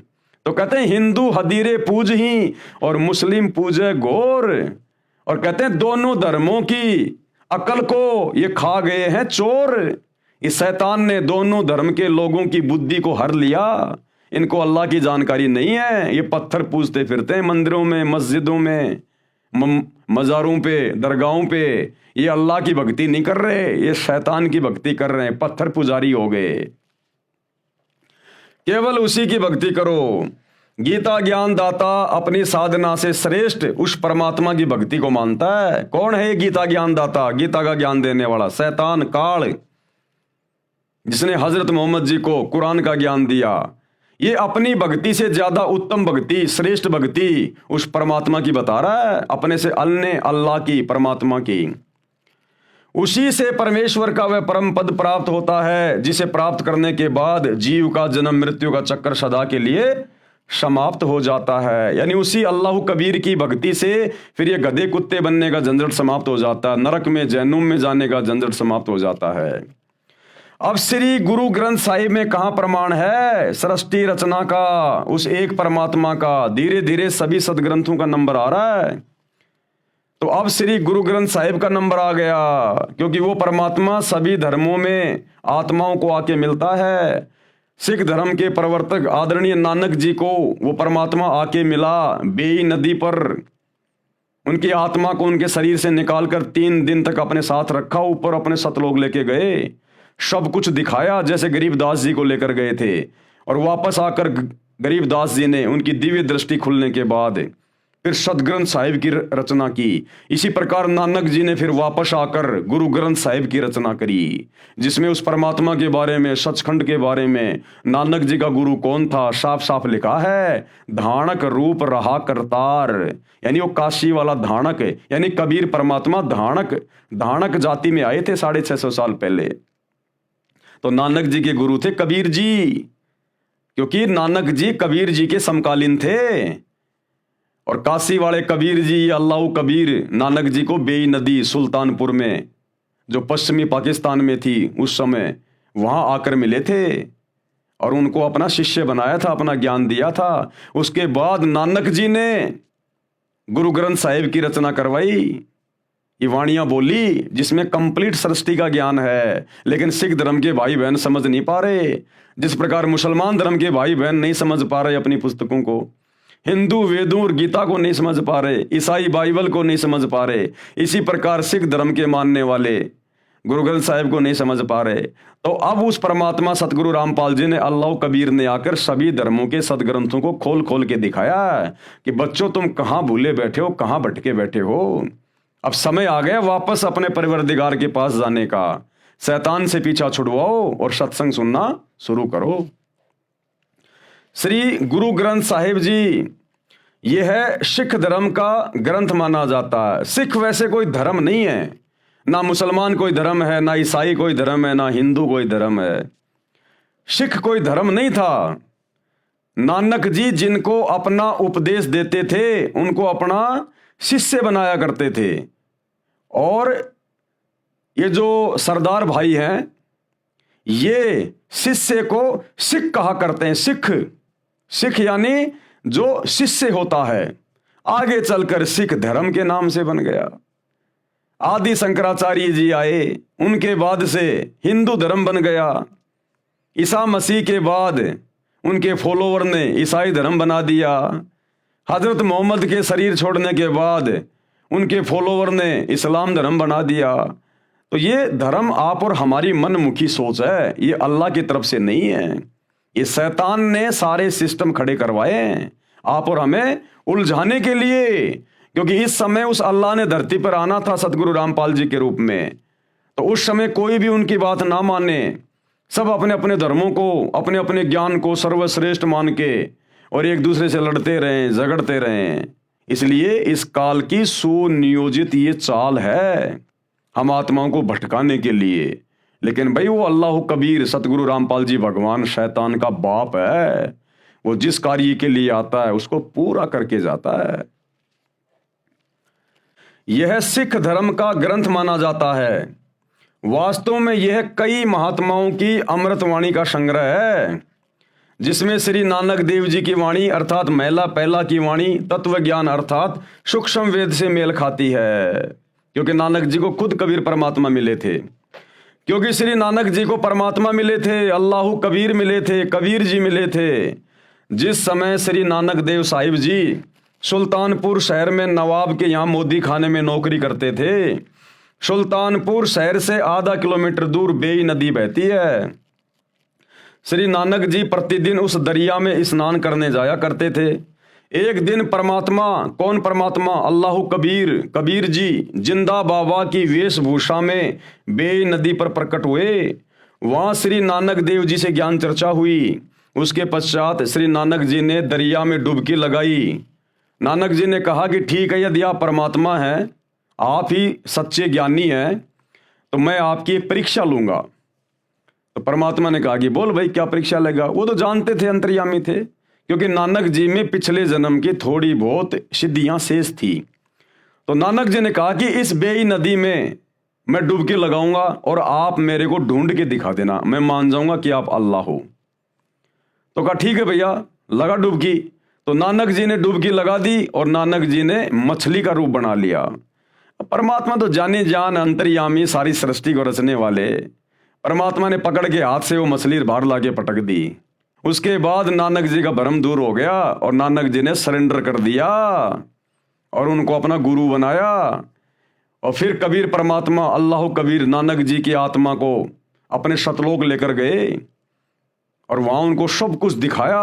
ब्रह्मा विष्णु महेश के लोक दिखाए, इनके अवतार, ये पैगंबर ये कैसे भेजता है, कैसे नीचे सबको ये आपस में धर्म में उलझा के रखता है, सब कुछ दिखाया। असंख्य ब्रह्मांड दिखाए, दुर्गा का लोक दिखाया, शैतान का लोक दिखाया, ये कहाँ रहता है, देख ये बैठा, ये साकार है, ये अपने असली रूप में किसी को दर्शन नहीं देता, देख ये बैठा हुआ, कौड़ा कलूटा, ओछा माथा, विकराल चेहरा, और वहां पर जीवों को भून भून के खा रहा है तपतशिला पर। तो सब कुछ दिखाया नानक जी को। फिर नानक जी ने वापस आकर और अपनी वाणियों का संग्रह करवाया, गुरु ग्रंथ साहिब के रूप में जो आज हम देख रहे हैं। वहां श्री नानक देव जी से ज्ञान चर्चा हुई। उसके पश्चात श्री नानक जी ने दरिया में डुबकी लगाई, लेकिन बाहर नहीं आए। वहां उपस्थित व्यक्तियों ने मान लिया कि नानक जी दरिया में डूब गए हैं। शहर के लोगों ने दरिया में जाल डालकर भी खोजा, परंतु निराशा ही हाथ लगी, क्योंकि श्री नानक देव जी तो जिंदा बाबा के रूप में प्रकट परमात्मा के साथ सचखंड यानी सतलोक में चले गए थे। 3 दिन के पश्चात श्री नानक देव जी वापस पृथ्वी पर आए। उसी बेई नदी के उसी किनारे पर खड़े हो गए जहां से परमेश्वर अल्लाह कबीर के साथ जल में डुबकी लगाकर अंतर्ध्यान हुए थे। श्री नानक जी को जीवित देखकर सुल्तानपुर के निवासियों की खुशी का ठिकाना नहीं था। श्री नानक जी की बहन नानकी भी सुल्तानपुर शहर में विवाही थी। अपनी बहन के पास श्री नानक जी रहा करते थे। अपने भाई की मौत के गम से दुखी बहन नानकी को बड़ा आश्चर्य हुआ और गम खुशी में बदल गया। श्री नानक देव को परमात्मा मिले, सच्चा ज्ञान दिया, सच्चा नाम यानी सतनाम दिया। सतनाम दिया था, सच्चा नाम। वर्तमान में सिख धर्म के भाई बहन शैतान की प्रेरणा से सतनाम वाहिगुरु, सतनाम वाहिगुरु, ये कोई नाम मंत्र नहीं है जपने का। सतनाम का मतलब होता है सच्चा नाम, जो 2 अक्षर का है। वो नाम दिया था नानक जी को, जो नाम आज हम जप रहे हैं लाखों की संख्या में सतगुरु रामपाल जी के फॉलोवर। तो भाई सतगुरु रामपाल जी की शरण में आने के बाद ही सिख धर्म के लोगों को वो नाम मिलेगा जो नाम 650 साल पहले कबीर परमात्मा ने, अल्लाह कबीर ने नानक जी को दिया था। वो है असल में सतनाम। ये सतनाम सतनाम सतनाम वाहिगुरु ये कोई मंत्र नहीं है जपने का। सच्चा नाम मिला, सच्चा ज्ञान मिला, सतनाम मिला। पुस्तक भाई बाले वाली जन्म साखी गुरु नानक देव जी में तथा प्राण संगली हिंदी लिपि वाली में, जिसके संपादक संत संपूर्ण सिंह हैं। इन दोनों पुस्तकों में प्रमाण है कि श्री गुरु नानक देव जी ने स्वयं मर्दाना को बताया। मर्दाना कौन था? ये बाला और मर्दाना 2 नानक जी के परम भगत थे जो सदा उनके साथ में रहा करते थे। इन दोनों पुस्तकों में प्रमाण है कि श्री गुरु नानक देव जी ने स्वयं मर्दाना को बताया कि मुझे परमात्मा जिंदा बाबा के रूप में बेई नदी पर मिले थे। क्या कहा नानक जी ने कि मुझे जो परमात्मा मिले थे बेई नदी पर जब मैं नहाने गया था जिंदा बाबा के रूप में। जब मैं स्नान करने के लिए गया मैं 3 दिन तक उन्हीं के साथ रहा था सचखंड में 7वें आसमान पर। वह बाबा जिंदा मेरा सतगुरु भी है तथा वह सर्व सृष्टि का रचनहार भी है। उसी ने 6 दिन में आसमान और जमीन के दरमियान जो भी कुछ था उसको रचा, इसलिए वही बाबा कहलाने का अधिकारी है। बाबा यानी परमेश्वर परमात्मा। अन्य को बाबा नहीं कहा जाना चाहिए, उसका नाम कबीर है। और क्या लिखा, कायम दायम कुदरती सब पीरन सिर पीर आलम बड़ा कबीर। इसलिए श्री नानक जी की वाणी महिला फर्स्ट में है, वह सूक्ष्म वेद से मेल खाती है, ये सही है। श्री गुरु ग्रंथ साहिब में कबीर जी की वाणी को छोड़कर अन्य संतों की वाणी इतनी सटीक नहीं है। कारण यह है कि श्री नानक देव जी को परमात्मा कबीर जी मिले थे, इसलिए गुरु ग्रंथ साहिब में जो वाणी श्री नानक जी ने लिखी है केवल वही सत्य है। बाकी संतों को परमात्मा सतलोक लेकर नहीं गए थे जिनकी वाणियां गुरु ग्रंथ साहिब में लिखी हुई हैं। प्रमाण श्री गुरु ग्रंथ साहिब में पेज नंबर 24 पर लिखी वाणी, एक सुवान दुई सुवानी नाल बलके भोकई सदा बियाल कुड़ छुरा मूठा मुरधार धानक रूप रहा करतार। धानक यानी वो कबीर परमात्मा 650 साल पहले धानक जाति में आए थे काशी में, तो कहते धानक रूप रहा करतार। करतार यानी वो परमात्मा, सबको रचने वाला, सबका भगवान। कहते वो तो धानक रूप है, वो कबीर है, वो काशी वाला। तेरा एक नाम तारे संसार मैं एहो आस एहो आधार। नानक जी कह रहे हैं अपने गुरु के बारे में, कबीर जी के बारे में, कि तेरा एक नाम, वो सतनाम जो आपने मुझे दिया 2 मंत्र का, कहते हैं आपका वही एक नाम है जो मुझे पार उतारेगा, मेरा मोक्ष करेगा। मैं उसी की आस लेकर जी रहा हूं, उसी के ऊपर आधारित हूं। तेरा एक नाम तारे संसार मैं एहो आस एहो आधार और धानक रूप कहा करतार। उसी नाम के विषय में सूर असूरा 42 आयत नंबर 1 और 2 ऐन सीन काफ, ये वही नाम है जो गीता जी अध्याय 17 श्लोक 23 में ओम तत् सत, यही है वो सतनाम, उसी के बारे में संकेत किया हुआ है। तेरा एक नाम तारे संसार में एहो आस एहो आधार धानक रूप रहा करतार। फाई सूरत मलुकी वेश ए ठगवाड़ा ठगी देश खरा सियाणा बहुता बार धानक रूप रहा करतार। श्री गुरु ग्रंथ साहिब जी के पेज नंबर 731 पर निम्न वाणी है, नीच जाति परदेसी मेरा, यानी मेरा परदेसी वो सतलोक का निवासी, इस काल के लोक से जो दूसरा लोक है ना उसको कहा नानक जी ने परदेश। कहते हैं नीच जाति परदेसी मेरा, वो सतलोक का राजा, वो कबीर अल्लाह कबीर, वो काशी में धानक रूप में आया हुआ है। जिस समय धानक जाति को नीची जाति समझा जाता था, तो कह रहे हैं नीच जाति परदेसी मेरा, क्षण आवे क्षण जावे। वो 1 सेकंड में यहां से सतलोक चला जाता है और 1 सेकंड में सतलोक से वापस आ जाता है। और जाकी संगत नानक रहंदा, यानी मैं नानक उसी की शरण में हूं, क्यों कर मुंडा पावे। पेज 721 पर निम्न वाणी लिखी है, एक अरज गुप्तम पेश तोतर कौन करतार हक्का कबीर करीम तू बेऐब परवरदिगार। हक्का यानी सत्य कबीर, अविनाशी कबीर, सच्चा कबीर, करीम यानी अल्लाह, और बेऐब परवरदिगार, बेऐब है वो मेरा परवरदिगार, मेरा अल्लाह कबीर, मेरा गुरु कबीर परमेश्वर, उसमें कोई वैर नहीं, कोई दोष नहीं है उसमें। ये उपरोक्त अमृतवाणी श्री गुरु ग्रंथ साहिब जी की है, जिससे सिद्ध हुआ कि श्री नानक जी को परमात्मा मिले थे, वह कबीर करतार है। यही कबीर करतार जिंदा बाबा के रूप में मुसलमान धर्म के अंतिम पैगंबर हजरत मोहम्मद जी को मिले थे। यही कबीर करतार आदरणीय गरीबदास जी को मिले, धर्मदास जी को मिले। यही कबीर करतार वर्तमान में संत रामपाल जी के रूप में धरती पे आया हुआ है।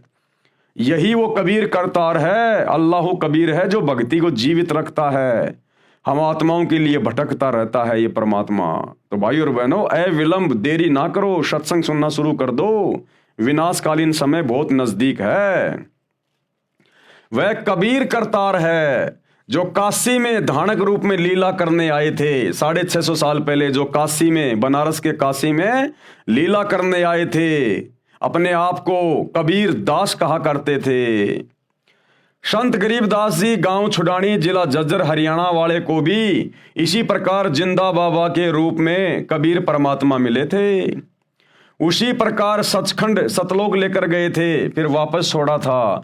संत गरीबदास जी ने कहा है, हम सुल्तानी नानक तारे और दादू को उपदेश दिया। तो क्या कह रहे हैं गरीबदास जी कि वही कबीर परमात्मा मुझे मिले, और एक इराक शहर का बलक बुखारे का बादशाह अधम सुल्तान था, अब्राहिम अधम सुल्तान, उसको भी वही कबीर परमात्मा जिंदा बाबा के रूप में मिले। और नानक यानी सिख धर्म के प्रवर्तक श्री नानक जी को भी वही कबीर परमात्मा आके मिले। और दादू दास जी को, दादू जी को भी वही परमात्मा आके मिले, उनको उपदेश दिया। तो कहते हैं, हम सुल्तानी नानक तारे और दादू को उपदेश दिया। और जात जुलाहा, यानी वो काशी के बनारस में जुलाहा जाति में आया हुआ है। जात जुलाहा भेद न पाया, कोई उसके बारे में जान नहीं पाया, वो काशी माही कबीर हुआ। गरीब अनंत कोटि ब्रह्मांड का एक रति नहीं भार, उसी कबीर भगवान ने असंख्य ब्रह्मांड बनाए हुए हैं, सूरज चांद सितारे सब कुछ उसी ने बनाए हुए हैं, और उसके लिए एक रति भी भार नहीं है, वजन नहीं है। उस परमात्मा ने जो ये सृष्टि रची है, इतने बड़े बड़े ब्रह्मांड बना दिए जिनके वजन की कोई काउंटिंग नहीं है, लेकिन उस परमात्मा के लिए रत्ती भर भी वजन नहीं है, रत्ती भर भी वजन। गरीब अनंत कोटि ब्रह्मांड का एक रत्ती नहीं भार, और सतगुरु पुरुष कबीर है कुल के सृजनहार। एकमात्र सतगुरु, सच्चा गुरु, सच्चा ज्ञान देने वाला वही कबीर परमात्मा है। अल्लाहु अकबर, अल्लाहु कबीर, कुल के सृजनहार, पूरे कुल का यानी पूरी सृष्टि का एकमात्र रचने वाला सृजनहार वही है। संत दादू दास जी महाराज को भी परमात्मा जिंदा बाबा के रूप में मिले थे। श्री दादू जी 7 वर्ष की आयु के थे। श्री दादू जी मुसलमान धर्म में थे, ये तेली थे। इनको भी कबीर परमात्मा मिले थे राजस्थान के सांभर में, अजमेर के निकट। कुछ पुस्तकों में उस समय श्री दादू जी की आयु 11 वर्ष लिखी है। गांव से बाहर बच्चों में खेल रहे थे, परमात्मा उन्हें भी बाबा जिंदा के रूप में मिले थे, सतलोक लेकर गए थे। दादू जी भी 3 दिन रात तक अचेत रहे, क्योंकि परमात्मा शरीर से आत्मा को निकाल कर ले गए थे। फिर सचेत हुए तो परमात्मा कबीर जी की महिमा बताने लगे, और क्या कहा, जिन मोको निज नाम दिया, यानी जिस जिंदा बाबा ने, जिस कबीर जी ने मुझे वो सतनाम दिया, सच्चा नाम दिया, सोए सतगुरु हमार, और दादू दूसरा कोई नहीं, वो कबीर सृजनहार, वही कबीर परमात्मा जिसने सारी सृष्टि को रचा है, उसी ने आकर मुझे यहां पर सच्चा ज्ञान दिया, सच्चा नाम दिया। जिन मोकू निज नाम दिया, सोए सतगुरु हमार, और दादू दूसरा कोई नहीं, वो कबीर सृजनहार। दादू नाम कबीर की जय कोई लेवे ओट, यदि कोई उस कबीर परमात्मा का नाम लेकर उसकी शरण में आ जाता, उसकी ओट में आ जाता है, जो कबीर भगवान वर्तमान में सतगुरु रामपाल जी के रूप में हैं। दादू नाम कबीर की जय कोई लेवे ओट, यानी शरण, अरे उनको कभू लागे नहीं काल बजर की चोट। इस काल की, शैतान की, उसको फिर कभी चोट नहीं लगेगी। ये शैतान फिर उसे कभी दुखी नहीं कर सकता, जन्म मरण में नहीं डाल सकता, गधा कुत्ता नहीं बना सकता। जो एक बार इस कबीर अल्लाह की शरण में आ जाता है, फिर काल की दाढ़ नहीं गलेगी। संत गरीबदास जी ने कहा है, गरीब दादू को सतगुरु मिले दही पान की पीक, और बूढ़ा बाबा जिसे कहे या दादू की नहीं सीख। गरीब दादू के सिर पर सदा अदली असल कबीर, टक्कर मारी जद मिले फिर सांबर के तीर। संत धर्मदास जी बांधवगढ़ वाले को मिले, यही कबीर भगवान जिंदा बाबा के रूप में आदरणीय धर्मदास जी को बांधवगढ़ वाले को यही कबीर परमात्मा मिले थे जब वो मथुरा में गए हुए थे घूमने के लिए। वो श्री विष्णु जी के पुजारी थे धर्मदास जी, जिन्होंने कबीर सागर लिखा। फिर इस कबीर परमात्मा ने 650 साल पहले जब ये जुलाहा जाति में बनारस के काशी में कबीर दास नाम से आए हुए थे, 120 साल तक परमात्मा ने लीला की, अपना ज्ञान दिया, असंख्य चमत्कार दिए। उसके बाद परमात्मा ने धर्मदास जी के माध्यम से वो 1800 पेज का कबीर सागर लिखवाया, कबीर वाणियां। वे हैं वो धर्मदास जी। संत धर्मदास जी बांधवगढ़ वाले को मिले। महात्मा धर्मदास जी का जन्म पवित्र हिंदू धर्म में गांव बांधवगढ़ मध्य प्रदेश भारत में हुआ था। गुरु जी के आदेश अनुसार यानी कबीर परमात्मा के मिलने से पहले धर्मदास जी ने एक रूपदास नाम का एक वैष्णव संप्रदाय का गुरु बना रखा था। आधी अधूरी भक्ति थी उसके पास में। तो उसने धर्मदास जी को कह रखा था कि आप ऐसे ऐसे तीर्थों की यात्रा किया करो, ऐसे ऐसे दान धर्म किया करो। तो अपने गुरु के आदेश अनुसार धर्मदास जी, जो कि बहुत बड़े सेठ थे, अरबोंपति थे, वो अपने गुरु जी के आदेश से 68 तीर्थों की यात्रा पर घर से निकले हुए थे और मथुरा में गए हुए थे। गुरु जी के आदेश अनुसार तीर्थों का भ्रमण करते हुए धर्मदास जी मथुरा में पहुंचे तो समर्थ परमात्मा, कादिर खुदा, ये कबीर भगवान जिंदा महात्मा के रूप में मिले थे। धर्मदास जी को भी परमात्मा यानी अल्लाह कबीर सतलोक लेकर गए थे और धर्मदास जी को भी परमात्मा सतलोक लेकर गए थे। 3 दिन रात तक धर्मदास जी भी श्री नानक देव जी की तरह परमात्मा के साथ आकाश मंडल में यानी सतलोक में रहे। आकाश में ज्योति निरंजन के लोक 21 ब्रह्मांडों की व्यवस्था दिखाई। धर्मदास जी को जब परमात्मा ऊपर लेकर गए तो ये ज्योति निरंजन, ये काल सूक्ष्म वेद में 5वें वेद में कबीर सागर में इसको ज्योति निरंजन कहा जाता है। ये काल, ये शैतान इसी का नाम है। क्षर पुरुष ब्रह्म इसी को कहते हैं। इसके 5-6 नाम है इसके। तो जब धर्मदास जी को परमात्मा लेकर गए, उसके शरीर से आत्मा को निकालकर, पीछे उनका शरीर चल रहा था, हार्ट बीट उनकी चल रही थी। वो तो परमात्मा सक्षम है, कुछ भी कर सकता है।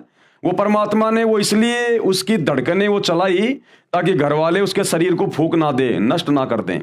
तो परमात्मा ने शरीर की धड़कनें भी जारी रखी और आत्मा को निकाल कर अपने साथ ले गए। और बीच में परमात्मा ने इस ज्योति निरंजन के 21 ब्रह्मांड जो इसने तपस्या करके परमात्मा से प्राप्त कर रखे हैं, आपको आगे सृष्टि रचना में पता चलेगा। इस शैतान के इस काल के 21 ब्रह्मांड दिखाए। शैतान दिखाया कि देख ये बैठा हुआ जिसको तुम निराकार मान के पूजा करते थे। आकाश मंडल में सतलोक में रहे। आकाश में ज्योति निरंजन यानी काल के लोक 21 ब्रह्मांडों की व्यवस्था दिखाई।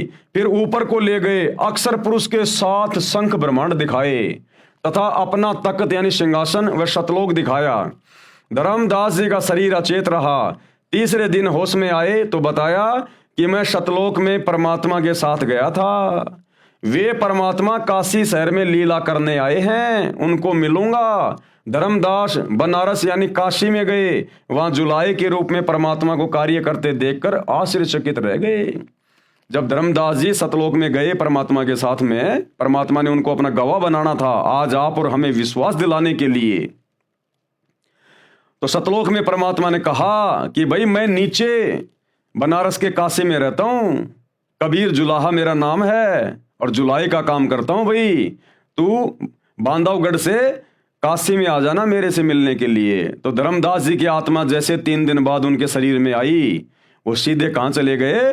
अपने परवरदिगार, अपने कबीर अल्लाह से मिलने काशी में। वहां जुलाए के रूप में परमात्मा कबीर को कार्य करते देखकर आश्चर्यचकित रह गए, चरणों में गिर गए तथा यथार्थ भक्ति मार्ग प्राप्त करके कल्याण कराया कि हे कबीर भगवान, हे परमात्मा, सारी सृष्टि के परवरदिगार, ये परमात्मा आप सारी सृष्टि को रचने वाले और काशी में गरीब जुलाहे के रूप में आप लीला कर रहे हो। धर्मदास के आश्चर्य का ठिकाना नहीं रहा। भाई और बहनों, ये समर्थ परमात्मा है, ये ऐसी लीला करता है, इसको हर कोई जान नहीं पाता। ये शैतान भी धोखे में रहता जब ये परमात्मा संत रूप में धरती पे आता है। इसलिए ये कबीर भगवान, इसको कोई पहचान नहीं सकता। ये जिन जिन आत्माओं पे दया करेगा, रजा करेगा, वही आत्माएं इनको पहचान सकती हैं, इनके सत्संग सुन सकती हैं। ये जो पुस्तकें जो आपको दिखाई जा रही है, वीडियो बनाए जा रहे हैं, गुरुदेव ने लाखों की संख्या में जो सत्संग कर दिए, भले पूरी दुनिया पढ़ो, पूरी दुनिया सुनो, लेकिन उनकी शरण में वही आएगा जिसके ऊपर उनकी खुद की रजा होगी, उनकी मर्जी होगी। इसलिए सौभाग्य होगा उन हिंदू, मुस्लिम, सिख, ईसाई भाई बहनों का जो गुरुदेव के सत्संग सुनकर या हमारे जैसे उनके कुत्ते जो भौंक रहे हैं उनकी महिमा में आप लोगों को जगा रहे हैं, इन पुस्तकों को देखकर पढ़कर यदि कोई उनके सत्संग सुनना शुरू कर दे और समझ में आ जाए और अपने परिवरदिगार पर ईमान लेके आ जाए, उनसे उपदेश लेके भक्ति शुरू कर दे, तो उसका कल्याण संभव है। वरना यहाँ आप चाहे कितने बड़े मुल्ला मौलवी हैं, चाहे ब्रह्मा विष्णु महेश क्यों ना है आप, ये ब्रह्मा विष्णु महेश भी जब इनकी भक्ति समाप्त होगी इनको इनके पदों से नीचे गिराया जाएगा। जिस प्रकार भारत देश का प्रधानमंत्री जब चुनाव हार जाता है तो प्रधानमंत्री के पद से नीचे गिरा दिया जाता है, फिर आम आदमी की तरह रहता है। इसी प्रकार ब्रह्मा विष्णु महेश इस पृथ्वी लोक पर भक्ति करके आज वो ब्रह्मा विष्णु महेश बने हुए हैं। जिस दिन उनकी भक्ति समाप्त उनको ये काल नरक में ठोकेगा, गधा कुत्ता सुअर बनाएगा, 84 में डालेगा। ये ऐसे दुर्गति करता है तो आप और हमारी 2 कोटि के जीवों की क्या औकात है जो भक्ति नहीं करी तो हमारे साथ में क्या होगा, विचार कर लेना इन बातों का। वहां जुलाहे के रूप में परमात्मा को कार्य करते देखकर आश्चर्यचकित रह गए, चरणों में गिर गए तथा यथार्थ भक्ति मार्ग प्राप्त करके कल्याण करवाया। हजरत मोहम्मद जी को भी परमात्मा मक्का में जिंदा महात्मा के रूप में मिले थे। यही कबीर परमात्मा जिंदा महात्मा के रूप में अपनी आत्माओं के लिए भटकता रहता है। और हजरत मोहम्मद जी को भी जब हजरत मोहम्मद जी मक्का गए हुए थे हज करने के लिए तो वहां पर मिले थे हजरत मोहम्मद जी को जिंदा बाबा के रूप में, और उनको वहीं सतलोक लेकर गए थे। उनको सब कुछ बताया, सब कुछ दिखाया, ज्ञान समझाया कि ऐ मोहम्मद तू तो शैतान की भक्ति में उलझा हुआ है, तू जन्म मरण के चक्कर से बाहर नहीं निकल सकता, गधा कुत्ता बनने से नहीं बच सकता, तू काल की शैतान की भक्ति कर रहा है। और जिंदा बाबा के रूप में कबीर जी ने हज करने गए हजरत मोहम्मद जी को पूरा ज्ञान बताया और अपने साथ जैसे नानक जी की आत्मा को ले गए और धर्मदास जी की आत्मा को लेकर गए, ऐसे ही हजरत मोहम्मद जी को परमात्मा सतलोक ले गए थे। सब कुछ दिखाया, शैतान दिखाया, सब कुछ दिखाया, लेकिन हजरत मोहम्मद जी ने उनकी बात को स्वीकार नहीं किया।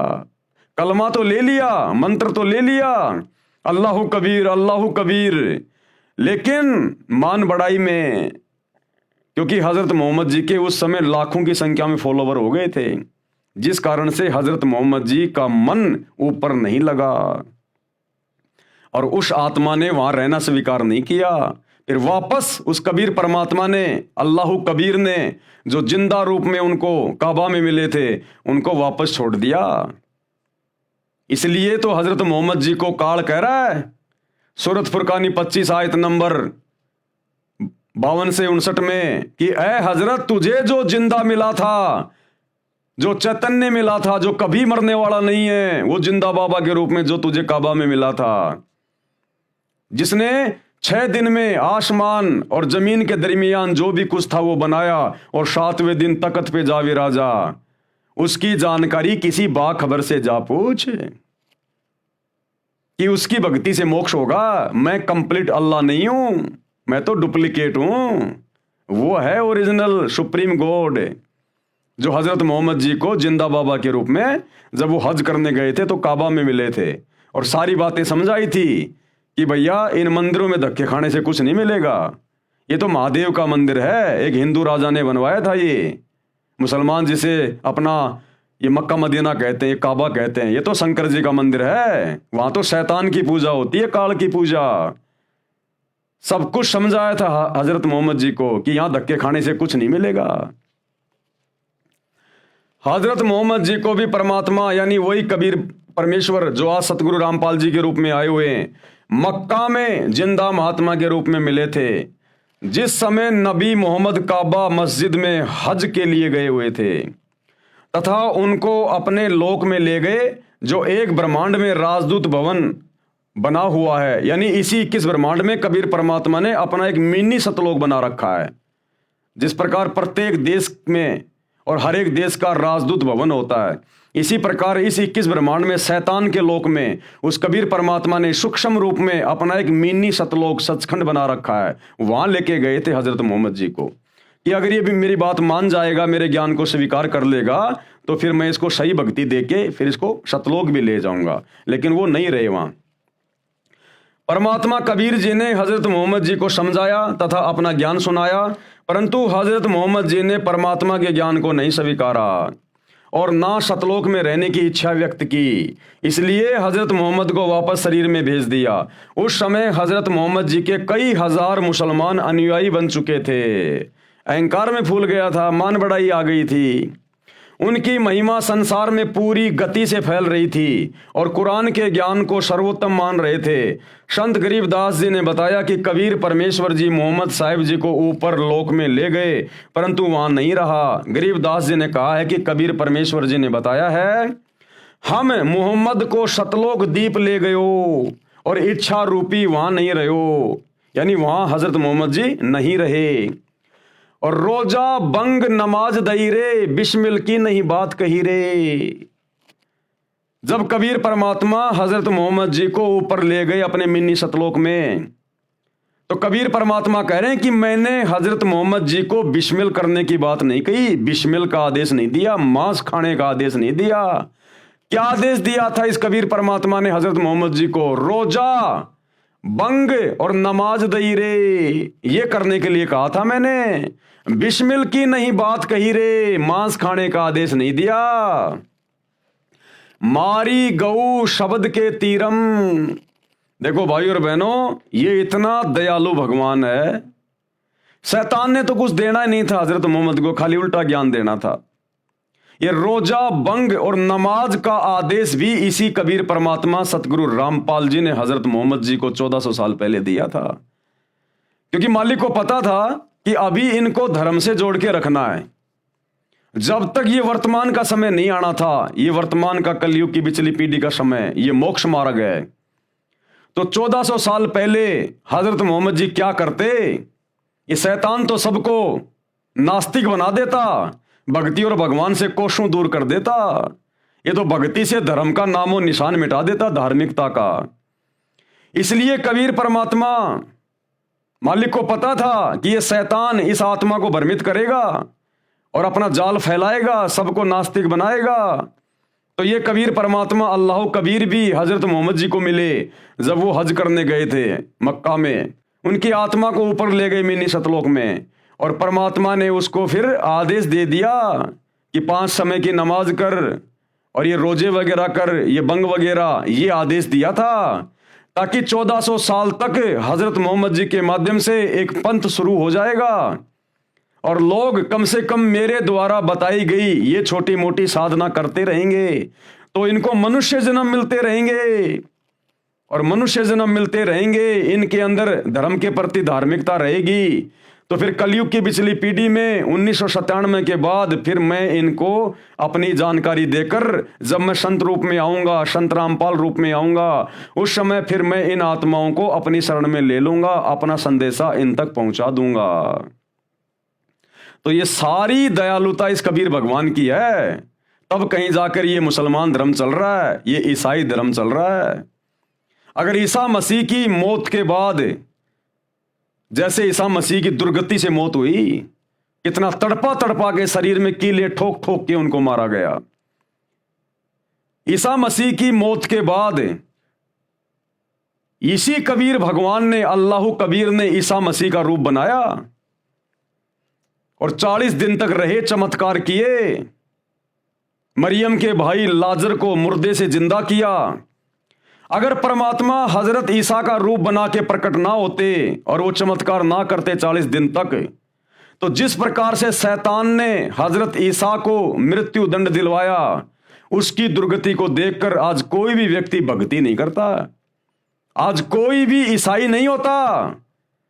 सब लोग यही सोचते कि जो ईसा मसीह अपने आप को परमेश्वर का पुत्र कहा करता था, जब उसकी भक्ति करते करते अंत में ऐसी दर्दनाक दुखदायक अकाल मृत्यु हुई है, जानवर से भी बदतर मौत मिली, तो फिर क्या फायदा ये भक्ति करने का? हमें क्या मिलेगा? सब लोग नास्तिक हो जाते। इस शैतान का षड्यंत्र था ये, पूरे समाज को नास्तिक करने का। लेकिन ये कबीर अल्लाह, ये दयालु परमात्मा, इसने फिर हजरत ईसा का रूप बनाया और 40 दिन तक इसने चमत्कार किए, लोगों में भक्ति और भगवान के प्रति आस्था को बनाया। तब कहीं जाकर आज ये ईसाई धर्म 1 नंबर पे बना हुआ है। लेकिन अब वो परमेश्वर अल्लाह कबीर स्वयं धरती पे आ गए अपनी ओरिजिनल भक्ति लेके, मोक्ष का मार्ग लेकर। अब यदि ये ईसाई समाज के लोग, मुसलमान समाज के लोग, हिंदू समाज के लोग, सिख समाज के लोग यदि अब इनकी शरण में नहीं आए और सतगुरु रामपाल जी के द्वारा बताई गई सतभक्ति शुरू नहीं की, तो भैया फिर ईसा मसीह जैसी भयंकर दुर्गति होगी, भयंकर दुर्गति।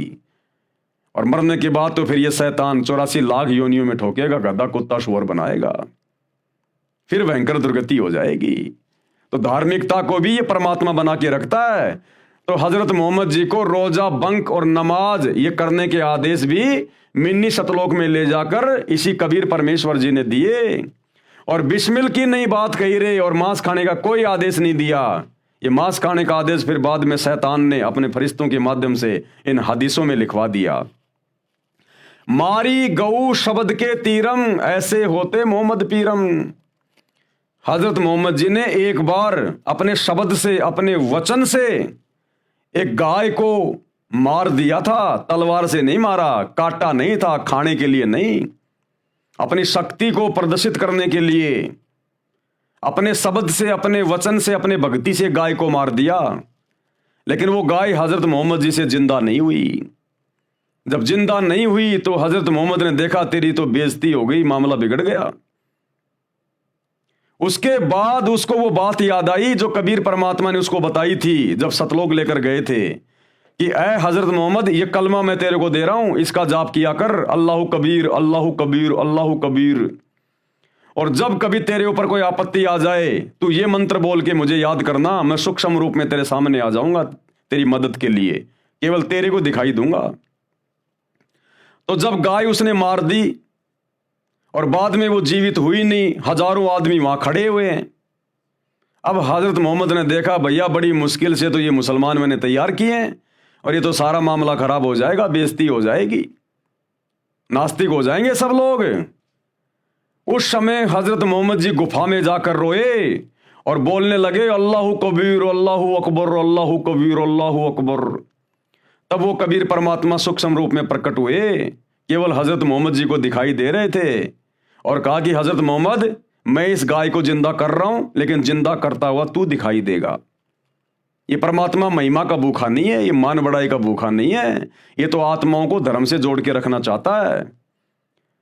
तो फिर उस कबीर परमात्मा ने अपने वचन से सूक्ष्म रूप में गाय को जिंदा किया और लोगों को लगा कि हमारे पीर ने, हमारे नबी ने गाय को जिंदा कर दिया और महिमा बन गई हजरत मोहम्मद जी की। मारी गऊ शब्द के तीरम, यानी शब्द से वो गाय मारी हजरत मोहम्मद ने, ऐसे होते मोहम्मद पीरम। वो तो ऐसी नेक आत्मा थी, उसने कभी खाने के लिए गाय नहीं मारी, बकरी नहीं मारी, मुर्गा नहीं मारा उसने। वो तो बहुत ही दयालु आत्मा थी। शब्द फिर जीवाई और फिर वापस अपने वचन से उसको जिंदा किया। किसने? उस कबीर भगवान ने। जीव राख्या मांस नहीं बाख्या, उसको काट के खाया नहीं। ऐसे पीर मोहम्मद भाई, वो तो ऐसी नेक आत्मा, ऐसी पाक और पवित्र आत्मा थी, उसने गाय को शब्द से मार के वापस जिंदा कर दिया। करने वाले तो परमात्मा थे, महिमा उनको दी जा रही है। लेकिन उसके बाद उन्होंने गाय को खाया नहीं, अपनी जिंदगी में नहीं खाया उन्होंने, कभी कोई जानवर नहीं खाया। और जो उनके 1,80,000 जो उनके फॉलोवर थे, उन्होंने कभी गाय को हाथ नहीं लगाया। वो तो ऐसे नेक और पाक थे। ये आज का मुसलमान कहां हजरत मोहम्मद की रीस करेगा? ये नाम लेता है हजरत मोहम्मद का और बकरे काट काट के खा रहा है, हरी सब्जियों की तरह मांस खा रहा है। ये तो अपने नबी की तौहीन कर रहा है, अपने नबी की तौहीन। मारी गऊ ले शब्द तलवार, जीवित हुई नहीं अल्लाह से करी पुकार। शब्द से, वचन से हजरत मोहम्मद जी ने उस गाय को मारा, शब्द रूपी तलवार से, ना कि लोहे की तलवार से। और जीवित हुई नहीं, अल्लाह से करी पुकार। अल्लाह अकबर बोल के, अल्लाह कबीर बोल के वो कलमा पढ़ा फिर, और कबीर परमेश्वर को याद किया। तब हमो यानी मुझको मोहम्मद ने याद किया रे, शब्द स्वरूप हम बेग गया रे। अल्लाह अकबर बोल बोल के हजरत मोहम्मद ने हमें याद किया। और कबीर परमेश्वर कहते हैं तब हम वहां पर सूक्ष्म रूप में हजरत मोहम्मद के सामने प्रकट हुए। तब हमों यानी मुझको मोहम्मद ने याद किया रे, शब्द स्वरूप हम बेग गया रे, तुरंत पहुंच गए। मुई गऊ हमने तुरंत जिवाई, मुई यानी वो मरी हुई गाय हमने तुरंत जिंदा कर दी सूक्ष्म रूप में।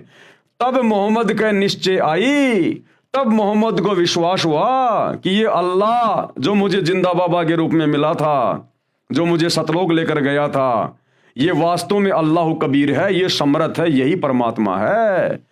तब मोहम्मद के निश्चय आई, तुम कबीर अल्लाह दरवेशा, ये कबीर परमात्मा तुम ही अल्लाह हो जो दरवेश रूप में साधु संत के रूप में आते हो। तुम कबीर अल्लाह दरवेशा, मोमिन मोहम्मद का गया अंदेशा। उस मुसलमान मोहम्मद का पूरा अंदेशा समाप्त हो गया, सारी शंका समाप्त हो गई कि ओरिजिनल अल्लाह कौन है। कहा मोहम्मद सुन जिंदा साहिब, हजरत मोहम्मद ने क्या कहा? सुन जिंदा साहिब, ये कबीर भगवान जिंदा बाबा, तुम अल्लाह कबीर और सब नायब, केवल तुम ही एकमात्र अल्लाह कबीर हो, बाकी सब नायब हैं, नीचे नीचे हैं, सब नौकर हैं बाकी सब। यानी उस शैतान को भी हजरत मोहम्मद ने डुप्लीकेट साबित कर दिया जिसने कुरान शरीफ का ज्ञान दिया था। क्या कह रहे हैं उस जिंदा बाबा को, अल्लाह कबीर को? तुम अल्लाह कबीर और सब नायब और सब तुमसे नीचे हैं। कुरान शरीफ की सूरत फुरकानी 25 आयत नंबर 52 से 59 में भी है। कुरान शरीफ के ज्ञानदाता को, कुरान शरीफ के ज्ञानदाता को यानी डुप्लीकेट अल्लाह को हजरत मोहम्मद तथा मुसलमान धर्म के सभी श्रद्धालु अपना खुदा मानते हैं, उसी को पूर्ण परमात्मा भी मानते हैं। इन 52 से 59 आयतों में कुरान ज्ञानदाता ने यानी उस शैतान ने कहा है कि ए पैगंबर हजरत मोहम्मद, जो कुरान की आयतों में मैंने तुझे जो ज्ञान दिया है, तू उस पर अडिग रहना, दृढ़ रहना। अल्लाह कबीर है, इबादत कबीरा, वो अल्लाह कबीर है इबादत के योग्य। और ये काफिर, ये बाकी मुसलमान, बाकी लोग उस अल्लाह पर, उस कबीर अल्लाह पर विश्वास नहीं करते। तुम इनकी बातों में मत आना, इनके साथ संघर्ष करना यानी जिहाद करना। जिहाद का मतलब होता है संघर्ष करना, मारना काटना नहीं होता जिहाद का मतलब। इनके साथ संघर्ष करना, झगड़ा नहीं करना। हे पैगंबर, ये कबीर नामक परमात्मा है जिसने किसी को बेटा, बहू, सास, ससुर व नाती बनाया है। कौन कह रहा है हजरत मोहम्मद को ये सारी बातें? वो डुप्लीकेट अल्लाह जिसको मुसलमान समाज अपना अल्लाह मानता, अपना खुदा मानता है, वो शैतान उस बड़े अल्लाह कबीर के बारे में बता रहा है। क्या कह रहा है? हे पैगंबर, यह कबीर नामक परमात्मा है जिसने किसी को बेटा, बहू, सास, ससुर व नाती बनाया है। तुम उस जिंदा पर भरोसा रखना जो तुझे जिंदा बाबा के रूप में मिला था ना काबा में, उस जिंदा पर भरोसा रखना जो तुझे काबा में मिला था। वह वास्तव में अविनाशी परमात्मा है, अविनाशी, वो कभी मरने वाला नहीं है। वह अपने बंदों यानी भक्तों के गुनाहों यानी पापों को क्षमा कर देता है। कैसे? जब वो धरती पर आता है संत रूप में, दरवेश रूप में, मुर्शिद रूप में, और जब कोई उससे उपदेश ले लेता है तो वो अपनी भक्ति से, अपने सत भक्ति मंत्रों से, अपने आशीर्वाद से उसके पिछले सारे पापों को नष्ट कर देता है। तो भाई आज वही दरवेश, वही अल्लाह कबीर सतगुरु रामपाल जी के रूप में धरती पे प्रकट है। उनसे उपदेश लोगे तो ही पाप कटेंगे, नहीं तो नहीं कटने वाले, चाहे कितनी साधना कर लो। और आने वाला समय महाविनाश का है मेरे भाई। जो पुण्य थे वो सबके समाप्त हो लिए, ये कलयुग चल रहा है। बचे पाप कर्म, पाप कर्मों के कारण आएंगे कष्ट, दुख, तकलीफें। तो आने वाले 4 से 5 साल महाविनाशक हैं। अगर समय रहते संत रामपाल जी के सत्संग सुनकर उनके शरण में आ गए तो बचाव है, नहीं भाई साहब भाड़े के भाव जाओगे। वह अपने बंदों यानी भक्तों के गुनाहों यानी पापों को क्षमा कर देता है। वह कबीर अल्लाह है। ये कबीर अल्लाह वही है। कौन कह रहा है? वो डुप्लीकेट अल्लाह कह रहा है। मुसलमान जिसे अपना खुदा मानते हैं वो हजरत मोहम्मद जी को क्या कह रहा है? यह कबीर अल्लाह वही है जिसका वर्णन बाइबल ग्रंथ में, उत्पत्ति ग्रंथ में आता है कि उस परमात्मा ने 6 दिन में आसमान और धरती तथा इसके बीच के सर्व नक्षत्र बनाए, अर्थात सर्व सृष्टि की रचना की, और 7वें दिन तख्त पर जा बैठा। उसकी खबर किसी बाखबर अर्थात तत्वदर्शी संत से पूछो। तो भैया वो बाखबर वर्तमान में वो अल्लाह खुद ही सतगुरु रामपाल जी के रूप में आया हुआ है, वो कबीर अल्लाह। इनके अलावा ये जानकारी आज तक मुसलमान धर्म के किसी भी मुल्ला मौलवी ने किसी भी मुसलमान को नहीं दी। इन आयतों का अर्थ आज तक किसी ने भी करके नहीं समझाया, क्योंकि वो अल्लाह ही बता सकता है। वही बुद्धि खोलेगा तो समझ में आएगी, नहीं तो नहीं आएगी, चाहे कितना ही पढ़ लो रात दिन। हजरत मोहम्मद जी मांस नहीं खाते थे। अब देखो ये प्रमाण दिए जा रहे हैं कि हजरत मोहम्मद जी मांस नहीं खाते थे। तो भाई और बहनों, आज के वीडियो में हम केवल इतना ही लेंगे, हम धीरे धीरे आगे बढ़ेंगे, क्योंकि ये बहुत ही पाक और पवित्र पुस्तक है। ये हम इसको प्यार प्रेम से पढ़ेंगे, हमने इसको समझना भी है, समय भी देना है, सतगुरु रामपाल जी के सत्संग भी सुनने हैं, और धीरे धीरे हम आगे बढ़ेंगे, तभी तो हमारी समझ में आएंगी ये बातें। अगर ये मौका हम चूक गए वर्तमान में, जिस समय खुद अल्लाह धरती पे संत रामपाल जी के रूप में प्रकट है, अगर ये मौका हम चूक गए, फिर करोड़ों युगों तक ये शैतान, ये काल हमें मनुष्य जन्म भी नहीं देगा, मनुष्य जन्म भी, क्योंकि फिर ये हमें 84 लाख योनियों में डाल देता है, और 84 लाख योनियां भोगने का समय करोड़ों युग बीत जाता है, करोड़ों युग। ऐसी दुर्गति हो जाएगी हमारी। आज इंसान रूप में आदमी सुखी नहीं है, 24 घंटे काम धंधे की टेंशन, बच्चों की फीस की टेंशन, किसी को मकान बनाने की टेंशन, किसी को धंधे की टेंशन, कोई हॉस्पिटल में है, कोई बीमार है, कोई कैंसर है, कोई एड्स है, दुनिया भर का कोई दुख उठा रहा है। अरे मनुष्य जन्म पाके, जो 84 लाख योनियों में सर्वश्रेष्ठ है, ये मनुष्य जन्म पाके आज कलयुग में इंसान सुखी नहीं है। 24 घंटे 20 प्रकार की टेंशन उसको घेरे रहती हैं, ना टाइम पे सोना, ना खाना, ना उठना, ना बैठना। सोचो जब 84 लाख योनियों में चले जाएंगे, गधे कुत्ते सूअर बनेंगे, बैल बनेंगे, ऊंट बनेंगे, मछली बनेंगे, छिपकली बनेंगे, समुद्र के जीव बनेंगे, रेंगने वाले जो है वो कीड़े बनेंगे, टट्टी में गोबर में कीड़े बन के अपना वो कर्म भोगेंगे। सोचो फिर कहाँ सुख होगा। इसलिए भाई और बहनों समझो, ये धर्म और जातियों की जंजीरें ये तोड़ो, और ये टूटेंगी सतगुरु रामपाल जी के सत्संग सुनने से, ज्ञान समझ में आने से, वैसे नहीं टूटने वाली ये शैतान का षड्यंत्र शैतान का बाप ही तोड़ सकता है। ये मुल्ला मौलवी नहीं तोड़ सकते, आचार्य शंकराचार्य नहीं तोड़ सकते। तो है मेरे मुसलमान भाइयों और सभी धर्मों के भाई बहनों, थोड़ी सी हिम्मत करो, हिम्मत, और सतगुरु रामपाल जी के सत्संग सुनना शुरू करो। मोबाइल सबकी जेब में है। अरे रात को सो जाते हो, पड़े पड़े और भी देखते रहते हो फालतू की बातें।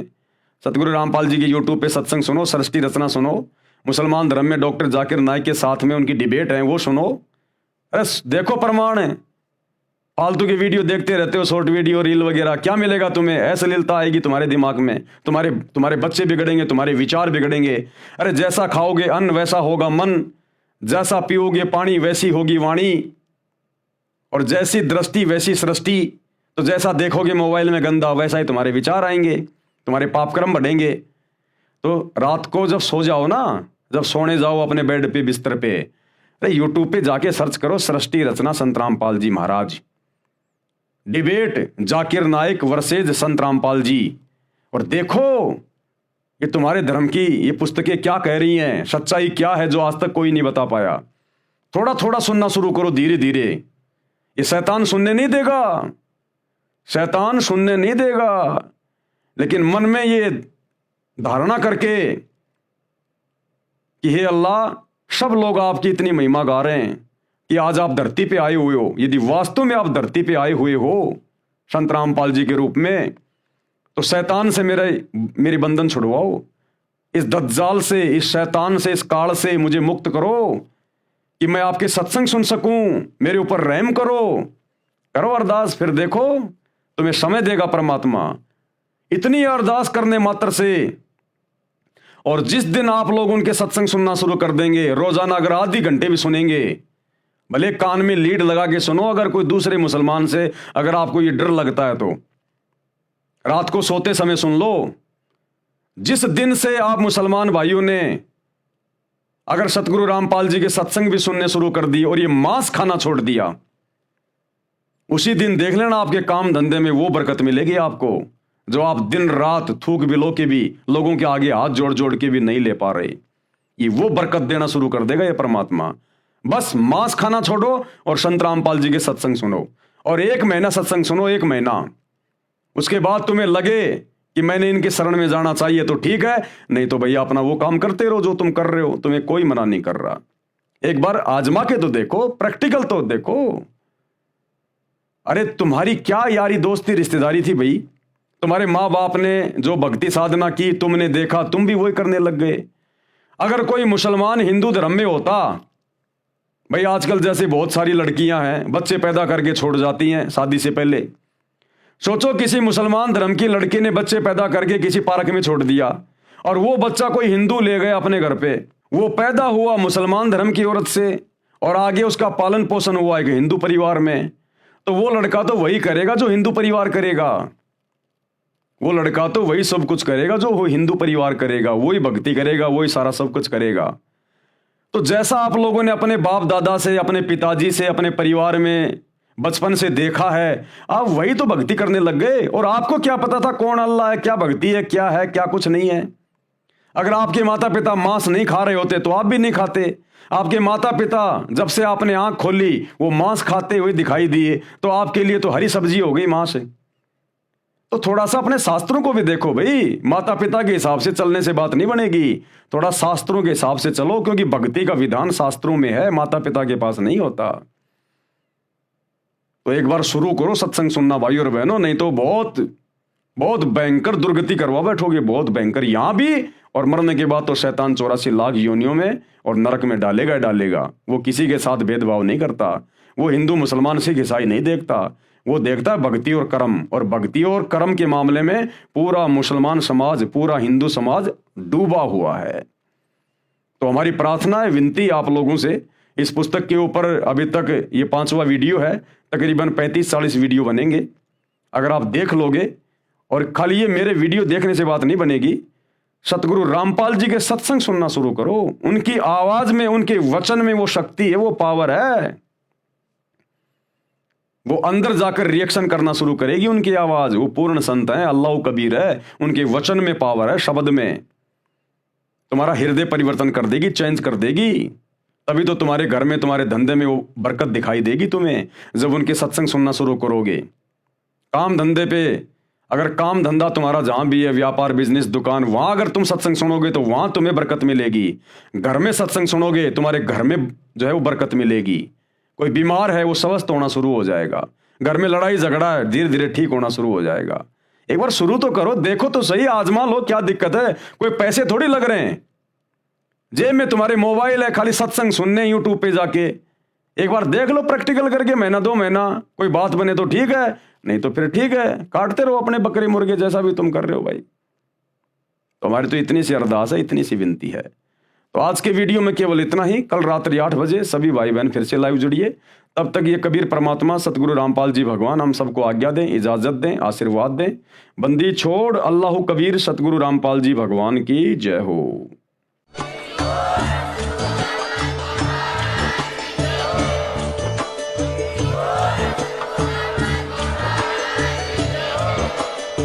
भाई जो गुरु बचन पे डट गे, कट गे फंद 84 के, कट गे फंद 84 के, कट गे फंद 84 के।